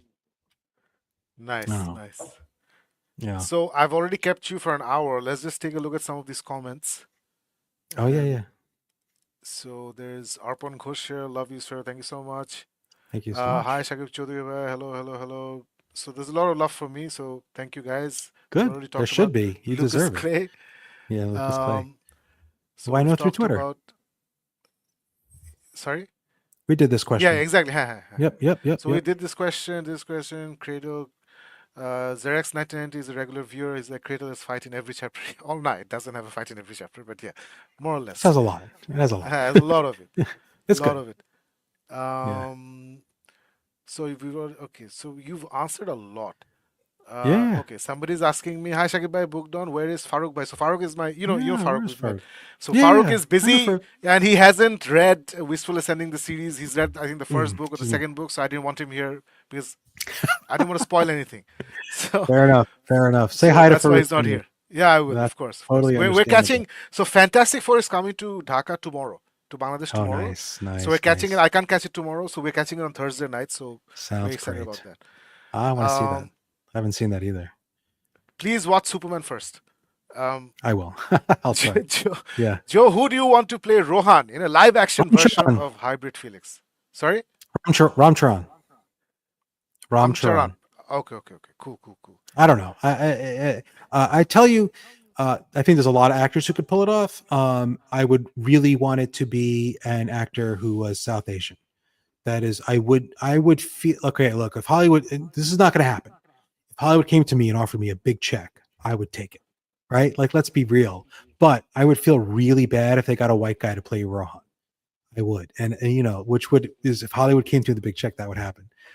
Because to me, it was an homage to certain media, right? That I made because the fact that he's half Telugu is not important to the storyline, right? Like it's not relevant. I mean, there's like a throwaway jokes here and there, but it really doesn't matter. But I would not want to, and, you know, because I made sure like the guy who poses for the covers because he does a photo reference. He's Indian, right? He's not a white dude, right? So like that matters. So I would not want to. I would want a South Asian actor. There's a lot of good South Asian actors. No, but I'm with you, Uh, man. If they offer you a ton of money and they're like, well, I'll dude, take it's it. gonna take a lot of money, so we need to put a white guy in there. I'm like, take Oh it, Joe. yeah, Take it. Take the money. they want Tom Cruise playing Rohan, and they offer me Yeah, like a yeah, 7 figure yeah, check. Tom yeah, Cruise, you know, I'm a that you hate, you know, I'll take. I'm not turning down the check, but you yeah. know, this Tom is Cruise incredibly as unlikely. 34-year-old Rohan. Yeah, we'll go with Yeah. that. Oh, they would do Absolutely. that though. That's what's so funny, right? They would do that in a heartbeat. Um, it would be ridiculous, but they But would. the good news is, Joe, because I'm sure you're aware of where technology is going with Google VO and all these things, and all these big companies. They've already started using AI CG in their series and movies in small doses. So, and I'm in advertising industry, so I'm keeping tabs on how this is affecting us, and we're starting to use it in our Absolutely. work, line of work. So Yeah. I can foresee 2 3 years from now. I'm not being a very clever person saying this. I think anybody who's keeping in Yeah. touch with these things, like we can all see that 2 3 years from now, the cost of CG and all these things will come down dramatically. Yeah. Where if you would do a Wistful Ascending movie now, it's going to take probably $100 million if you do it Yeah. conservatively. But say 3 years from now, or 4 years from now, you can probably do Wistful Ascending for $20 million or $30 million. That day is coming very soon. Yeah. Yeah. So I won't be surprised if 4 years from now we see JCM Berne joining us live from his palace in Yeah. America Yeah. versus this I tell small you, room. it is my fantasy to have some like Tollywood Film Company adapt, fly me out there, introduce me to all the actors, all the places. That's that'd be super cool. But No, I we'll think it's going see. to happen because as we're seeing with Fantastic Four, like it's been extremely well reviewed. The people I follow on YouTube for their opinions, they loved it. The same people love Superman, so I'm really looking forward to it. And it's just giving me the nice vibes, but it's not doing Yeah. well enough. I don't know if you've heard, Yeah. like the second weekend drop off Yeah. was Yeah. Yeah. drastic. Yeah. So I heard that. so there is a too many comic book syndrome movies syndrome going on, and I think there's also like Marvel has lost his shine. Like they've duped us too many times. We've gone to the well too many times, and we've had bad water. Especially with Brave New World was rubbish. It's just I enjoyed watching Anthony Mackie and all of that, but the film was rubbish. Then there's like for example, the Wakanda animated show dropped. All 4 episodes are out, and both me and the YouTube guys I follow, we all found out while I was watching the show live. They found out. They're like literally like imagine like if I'm telling you like Joe, did you know this Wakanda series dropped? You're like no, I haven't. So I was watching them and they're like, hey, did you know Yeah. it just dropped? So they found out. I found out. This is the state of Marvel, and you can see from behind me that I'm not that guy. I'm the guy like Joe. Wakanda is dropping. Hey, put it on your watch list. So I'm just happy that the technology side of things is going to be more affordable so that producers and creative executives they're going to go out and get these great stories which is Hey. which is going to happen, Joe. It's going to happen. There's Yeah. going to be an Yeah. Yeah. age of live action manga, and there's going to be an age Yeah. of live action great books. It's not going to be like wait 70 years for Dune. I think those days are going away. you know Yeah. Yeah. so Yeah. so I We'll really see. think I hope we're so. going to see Wistful in the next 5 10 years, whatever. I, Yeah. I Yeah. really let's manifest it, everybody. Let's manifest Wistful Ascending Yeah. first Yeah. movie 7 years from now. I think that's It'd be realistic. cool. Yeah, it's not. It's that is not like the core of my dream. Like that'd be great, right? Like I would love that, but it's not. That's not. My goal is to have the 25 books in a beautiful special edition showing up on someone's shelf. Like just take a whole shelf, right? That's to me. That's my creation. And then if someone makes a movie, that'd be super, or a TV series, whatever. That'd be. It's a I, mean, I bonus. would love that. But that's not where my focus is. My focus is really on getting the whole story that I want, which is this guy from the first book who's like just trying to get by, just trying to like recover from really a low place, and this is it's a fantasy, right? And then have him save everybody, at the end, right? And that's that, but do it in a particular way, following certain kinds of rules, and like that's what I hope for. So, and that I can, that's the beauty, right? I can control that. I can do like I can't necessarily get the special edition with all the artwork I would like, because I mean I don't know if I like I would love to be able to make a special edition where the book has like 4 comic book style covers on every book, so you just keep up like color page, like like comics used to do with like Yeah, multiple yeah, yeah, covers, yeah, yeah. like in a special like, but pay like the real like the guys who write, because the guys who make covers for comic books like Marvel and DC, they don't, it's not $100,000 for a cover, right? That's a few grand, right? You could do that for a special edition and like a hardback with like multiple covers and like cool designs, and that kind of stuff I would love to have one day. But that's achievable. I could do that. Yeah, yeah. Not right now. The problem with that is time. But anyway, yeah, So let's we'll manifest see. that as well. Let's Yeah, manifest all of it. manifest. Absolutely. So what's coming back to the Hybrid Helix series, because you just said that you're Yeah. envisioning a 25 book series. So how do you manage? And there's something I want to ask Shami Stovall as well. Like when you're writing a series, like how do you manage ramping up the story or the excitement or the threat level? Like, how do you handle that? Like, in your mind, is there a question, okay, I'm on book four, it has to be slightly bigger or slightly deeper or slightly something more than book three, for example? Or is that something you don't worry about? There's a risk in just ramping up, right? And you saw it in Cradle, where I don't not saying he did a bad job, but it's hard. It's hard when you go from I'm just trying to like be okay in my little tiny village to oh now I can wipe out whole cities with the flick of my finger. How do you manage that? Like how do you balance like there's a threat for him now. Where was this threat 2 books ago? Or like Dragon Ball Z, right? All these.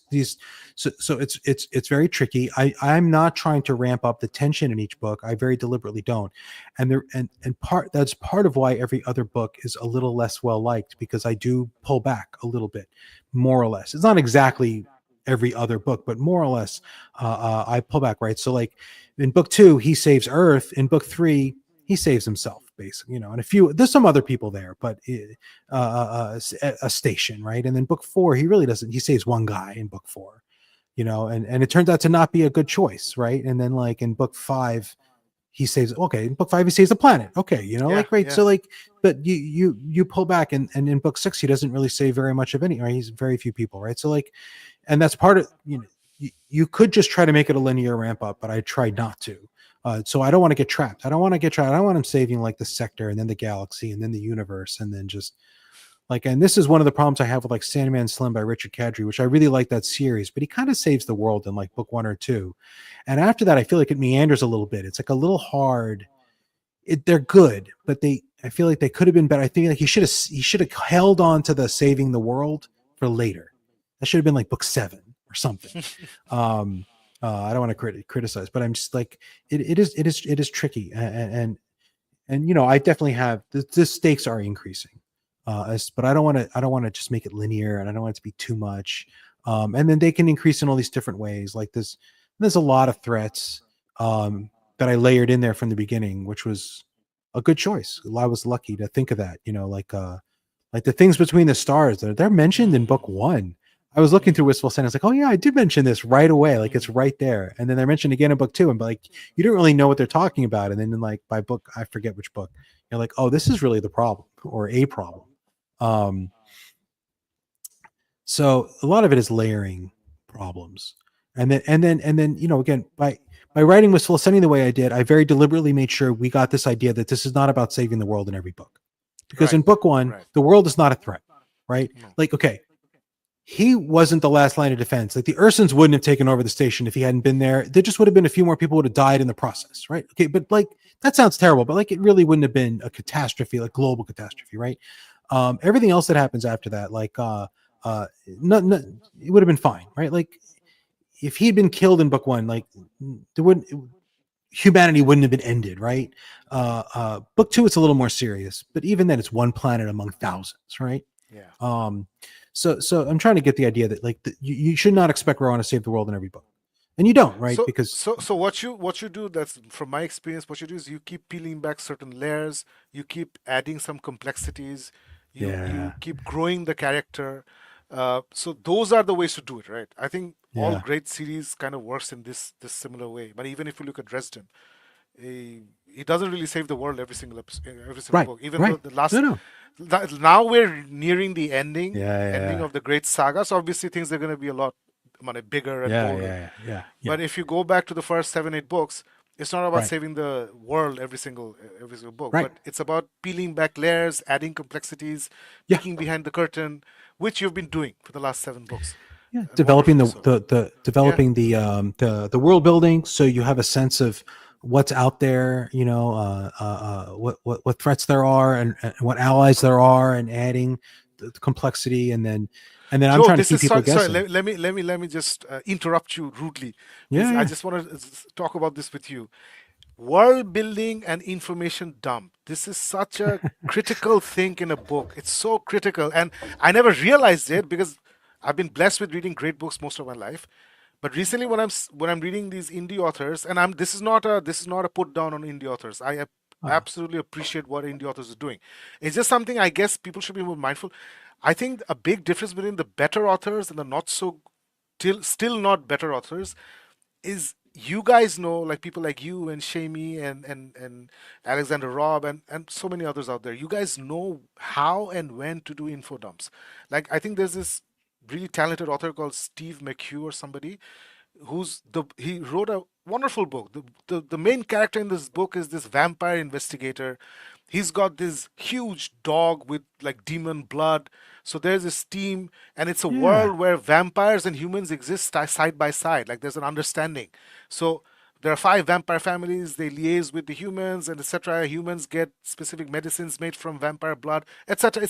It's a wonderful world, but I felt when I was reading it, a big problem was he gave a lot of information where I felt like I didn't need to know that now. You've destroyed the flow of the story, and B, I'm like, Yeah. what am I gonna do with this information now? Like, why It's why are you hard. telling me all these things? You know, if I'm entering a building and I'm just gonna go to the ground floor, don't tell me what's on the fifth floor. I don't need to know. Right. So how do you Yeah. look at this? Like, is this something that you have also experienced in reading other people's books? And Oh this is not yeah. a Yeah. That's criticism. a It's just something no, that no, I was no. like, okay, so good authors The, know the, when the, and how the, to share information. yeah, yeah, and that's really a tricky thing. I've read it. I mean, I've read published books from big companies where there's a huge info dump in the first chapter, I actually put one down. I'm just like, this is I can't just read a history textbook in chapter two. I can't. I won't. Like this is so. You know, the two tricks is to remember that. So there's two tricks, right? One is you can either just dribble in the information organically in dialogue, and but keeping in mind that your characters, this is all normal. So like it's like when you get in a car, it's like, oh, let's go in this car. It's so interesting how this car is driven by an internal combustion engine where fossil fuels are, you would never say this to like your kid when you're taking them to school, right? Like you might explain it once when they were four, but like you wouldn't say it every time, right? So if the person in your book explains the thing, right? You're gonna hold on. I'm sorry. I thought I heard a knock and I did not. I'm sorry. No Um, problem. so if to your characters, the world is normal. So they're not going to explain how the elevator works.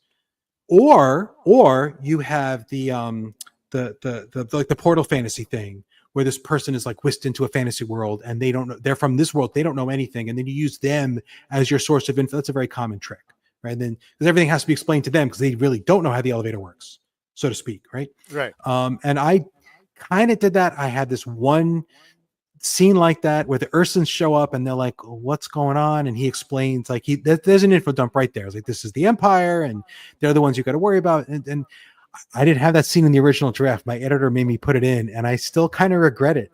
I still kind of dislike that scene. I wish I had taken it out. It's like 2 pages. It's not a lot, but he really just lay out the political scenario because, and it makes sense in context because the Ursins didn't know anything, right? They needed to hear it, so it fits in that sense. But you read it and you're like, this is why he put that in there, so the reader would get.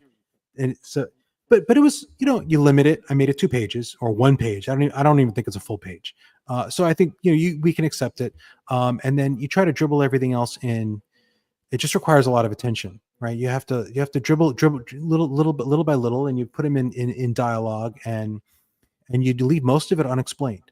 Like I don't think in the books I ever explain what a bootstrap drive is. Thank I you. just say the ship, right? The ship has a bootstrap drive, and if you really think about it, and you think that they have artificial gravity, you can kind of assume and deduce it. I think I put it in a newsletter because that's the thing about newsletters, right? That's where you put the info dump. You're like, oh, if you want to read this newsletter, I'll tell you what Hmm. bootstrap drive is, right? You put it in there, and then but it's not in the book. It's not interrupting the flow of the story. You've already read the book. You're reading the newsletter, like, oh, okay, that's what that was all along, right? So that's one way to do it, is to put it in your wiki or your newsletter or in like or an appendix, right? And some authors do that. They put in the back of the book. They put like an appendix, all the explanations of all the terms. I don't usually read those. Like I usually feel like if the book's well written, I don't need the appendix, and if I need the appendix, I won't finish the book, and then I won't read the appendix. Um, but yeah, that this is a common, and this is also a side effect of what I said before, which is, are you writing for a 12-year-old, Hmm. right? Because if you are thinking, I need this book to be accessible to a 12-year-old or a 10-year-old, right? Normal, typical, then you are going to explain more and you're going to dump more Right. because you're otherwise 10-year-olds going to be like, what? Because I think a lot of 10-year-olds would read my book and be like, what's a bootstrap drive? And they get stuck on that. The question is, do you get stuck on it where you're like, I don't know what that is? And he doesn't explain it. And now I don't want to read the book because I don't know what's going on. And I'm like, you don't need to know what the bootstrap drive is. It just doesn't matter, right? It makes the ship move. That's all. It could be a rocket. It doesn't matter. It's not a rocket, but it doesn't matter. And as an adult, you're fine with that, right? Because you're an adult, you realize this stuff isn't really explained. Even if there's an explanation, there really isn't. Like, how does the warp drive work? It doesn't, right? And even Yeah. if it's explained, right? Oh, it's the lithium crystals. That's not an explanation, right? That doesn't really mean anything. It might feel like, but so like as an adult, you're kind of used to it. But like if your editor's over your shoulder saying, make sure an 11-year-old can pick this book up and be comfortable, you're going to do more stuff like that. Or if and then another thing that happens with indie writers is this "kill your darlings" is this expression. I forget who came up with it, but someone says that about books, that you'll have this thing that you love and you'll put it in your book, and then you'll later. What's so hard to do is you love this thing so much, like a character or a scene or a fact or a joke, and then you realize it just doesn't work. It doesn't fit. It might be great, but it doesn't fit the story.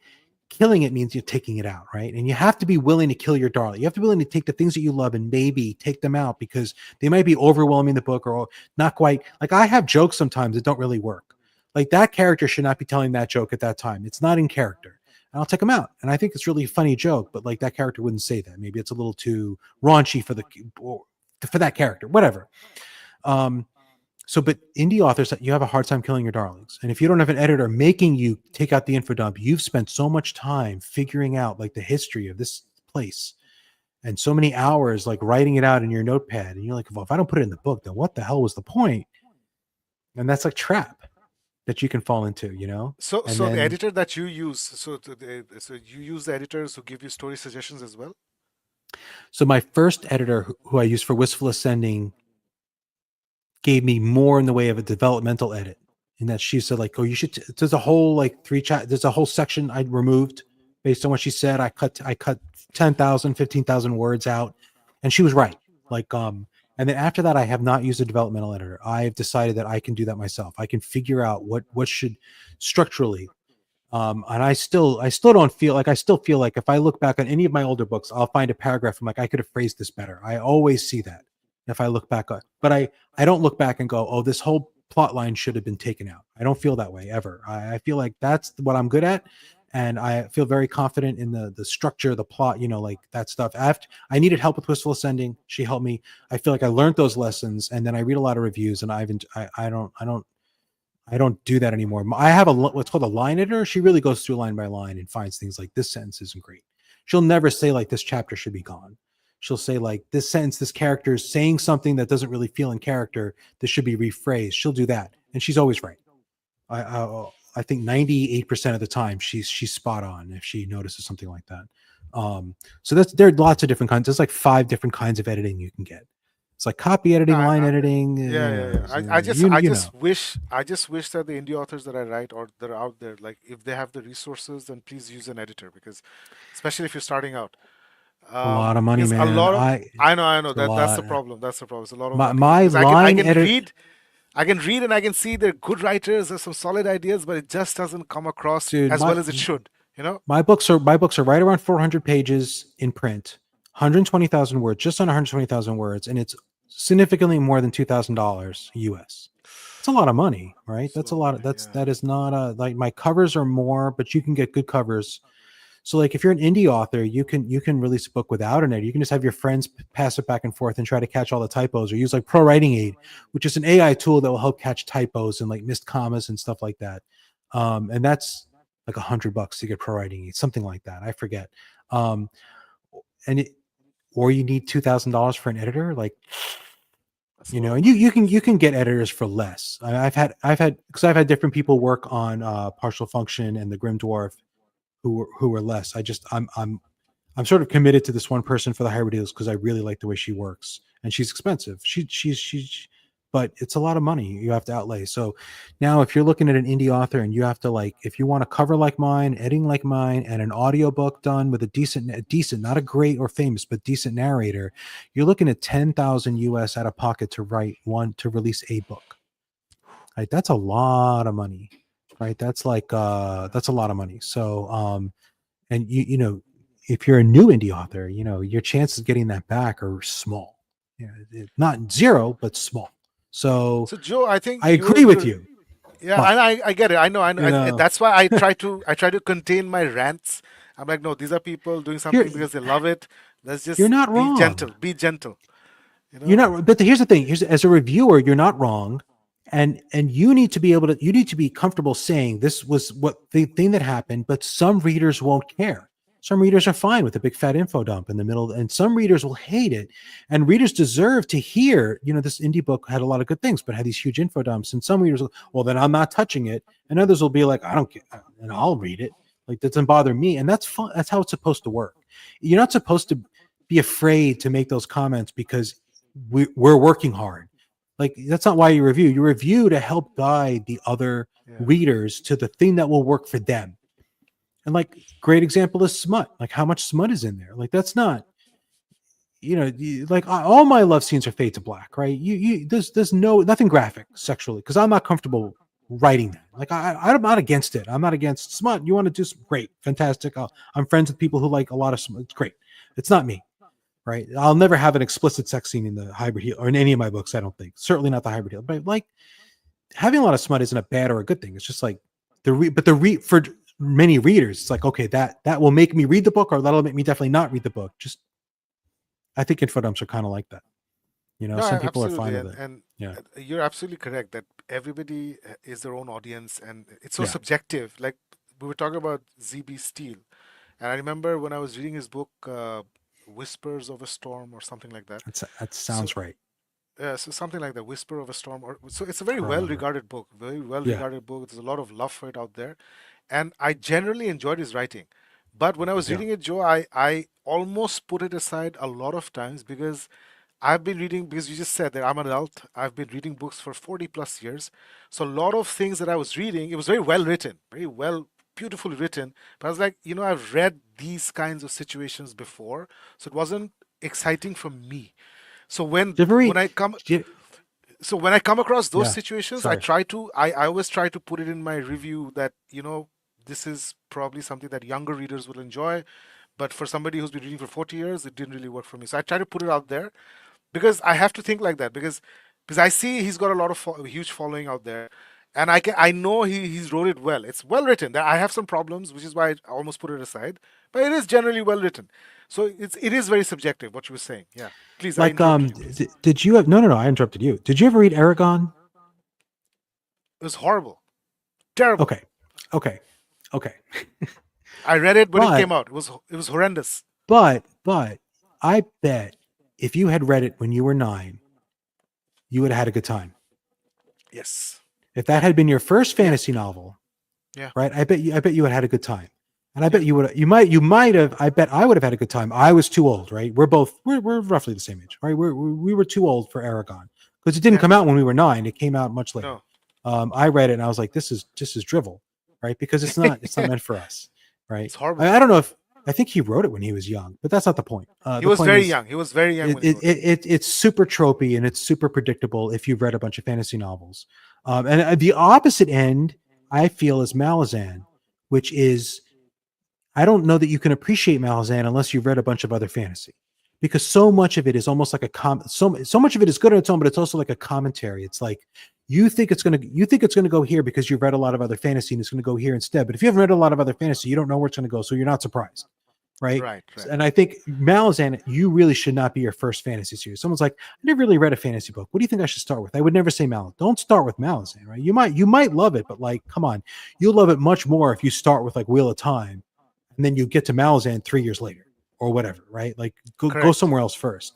So Yeah. like everything's a context, and I don't think Wistful Ascending should be a person's first fiction, right? Like, I mean, maybe it would work. Maybe it would work. It might work also if you've watched a lot of like genre TV shows and stuff. But if you've never watched like a superhero movie, or read a comic book and or a sci-fi and you get into Wistful, you're like, what the hell? I think you'd be confused. I think because I don't hand you this, enough, which is deliberate. That wasn't my audience. My audience isn't first time exposure to superheroes. Because in my mind, everyone's seen all the Marvel movies, which isn't Yeah. really true. But you know what I mean? Like that's kind of how I think about things. Like that's my audience. You've at least seen a bunch of Marvel movies and like Star Wars, and then you're picking up my book.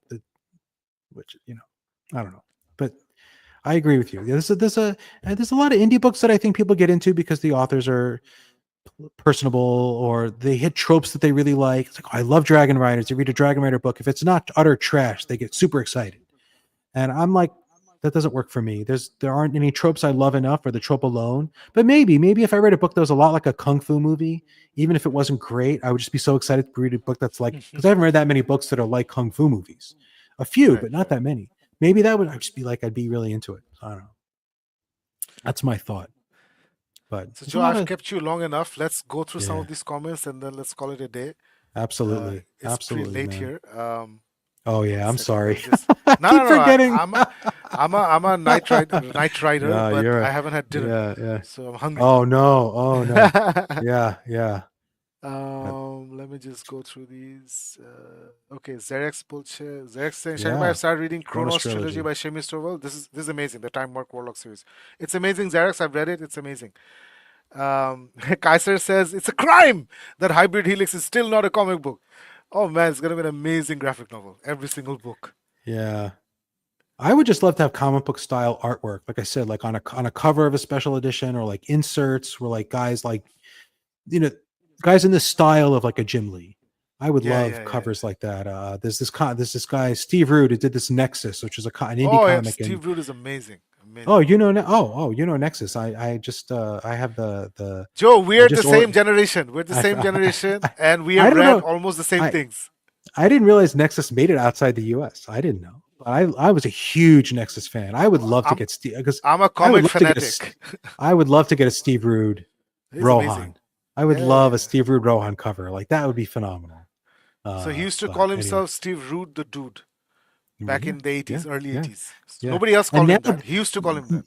and now he and Mike Barron broke up basically, and they're doing separate Nexus projects that are unrelated to each Oh, other.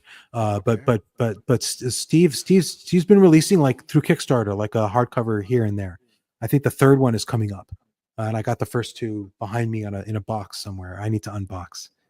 I So would love a Wistful Ascending Comet drawn by yeah, Kevin Maguire. He's my favorite, one of my yeah, favorite artists, like Justice League yeah. International. All those facial expressions of all the characters in Uh, Wistful. Oh my God, too much. yeah, Lucas is saying, I'm enjoying Grim Dwarf so far. yeah. If you It's love fun. JCM Burns' writing, you're gonna Yeah, enjoy it. It's as yeah, simple as yeah, yeah, yeah, that. yeah. Yeah, it's just a fun little story. It's not Yeah, it really is. It super is. anything, but I had fun writing it. That's the first real novel I wrote was starring like a character very much like the Grimdor. So this is going back, 27 years, 26 years. So to me, it was like going home again a little bit. Very similar character, but anyway, No, we'll see. it reminded me of the John Wick series. Like Yeah, there's action all the time, so I really enjoyed. yeah, I yeah, really had a good time yeah. with that. I had a good time with it. Good, good. So I'm Joe, glad. I'm glad. you're saying you're going Yes. to, I think, WorldCon next week. Next, what did you Worldcon, say? yeah, and it's WorldCon. Worldcon Seattle, Worldcon 2020. So it's the big science fiction like author convention. It moves around. It's in different countries. Like I think next like last year was in Scotland. Next year it's Oh, in LA, Los Angeles, and then I don't know if they decided on the following year, but it moves around. So I'm gonna try to make it whenever I can, but time is hard to find. I get it. I But get it. I try to make a convention at least every year. And if not Worldcon, I try to go to Dragon Con, because that's the other big con near here where a lot of authors go, so you get to all hang out. So that's where No, I met I will. Shammy. I met Shammy at Dragon Con. So I will definitely try to make it to one of these cons to hang out with you guys next year. Come Not to this the year. I can't do this. come to the Next year. states. You can come stay with me. I'll show you the Hudson Valley, which is quite beautiful. We can go down to Dragon Con together, take a road trip or something. That's why I went the first time. Is this guy Sadir Samir, who's an author. He wrote a book called The Crew. He lives in Sweden, and he came to the US to go to Dragon Con. He was a friend of mine from online. I'm like, well, if you can come from Sweden to go to this con, I can drag my ass from New York to go to this con, right? So that's why I went, and I ended up having like the most amazing time. Partially from meeting him, but also just all the other people. So and then I'm like, I got to keep doing this. So good. No, We have definitely. fun. Thank We have thank you for fun. the invite, but Oh, I please. will definitely come 2026. This year I can't. Really busy. Yes. No, I 2026 understand. I will attend one of those things. That's fantastic. Yeah, So yeah. Joe, anything else you want to Very say good. to your No, audience? no, buy my books. No, I'm kidding. I don't Absolutely. know. Thank you very much, and I appreciate everyone turning up in chat and engaging. I really appreciate that. It's Now a let's big take a part of look at why I all the keep doing books. this. Yeah. So let's just take a glimpse of all the beautiful books. So Unfortunately, it's really only on Amazon for now. yeah. Um, Oh, the, it's the- Joe, that's something I want to talk to you about because you recently talked about this fact that these publishing houses, why aren't they getting together and making their own Amazon? Like, why is Amazon like in today's day and age having an EPUB market, digital book market on the net? It's not rocket science anymore. Anyone, especially with AI to help you put something like that up, why aren't all these publishing houses getting together and building this thing? So you don't know. So I have no idea. it's just because they're There's still all not these getting it. things that okay. They're So not there's getting all it. these. There's two possible. Well, very generally speaking, right? Either they're not getting it or they know something I don't know. It seems to me that if they could all get together and cooperate and create one book market where you could, because that's the thing readers would prefer. You want to go to one place and get all your stuff. You don't want to have three different accounts and three different devices to get your stuff. You want to go to one place. I think that's important, which means they would all need to go together. You don't want seven streaming services. You want one, right?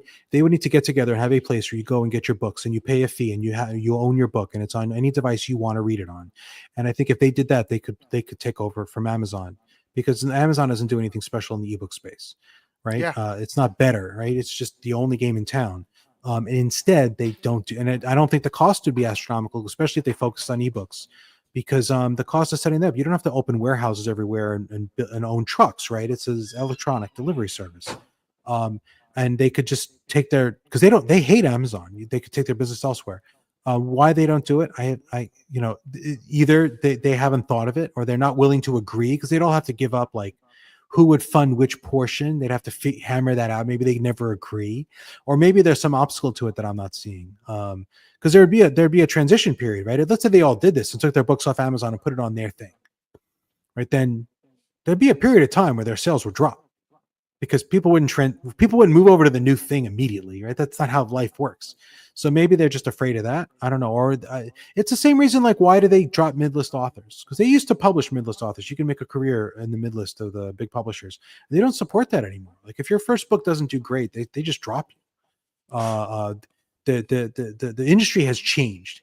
And is it because they're short sighted, or is it because they know something we don't know? I don't have an answer. I would like to be I would like to be a fly in the wall for like those meetings. Like this because I used to do like I worked in a school system and I was literally in the back of meetings of the highest people making decisions about the school system. I wasn't making decisions. I was just like in the back because they had to like consult you about tech stuff every once in a while. So I heard people talk and I was like, I learned so much about how things really work.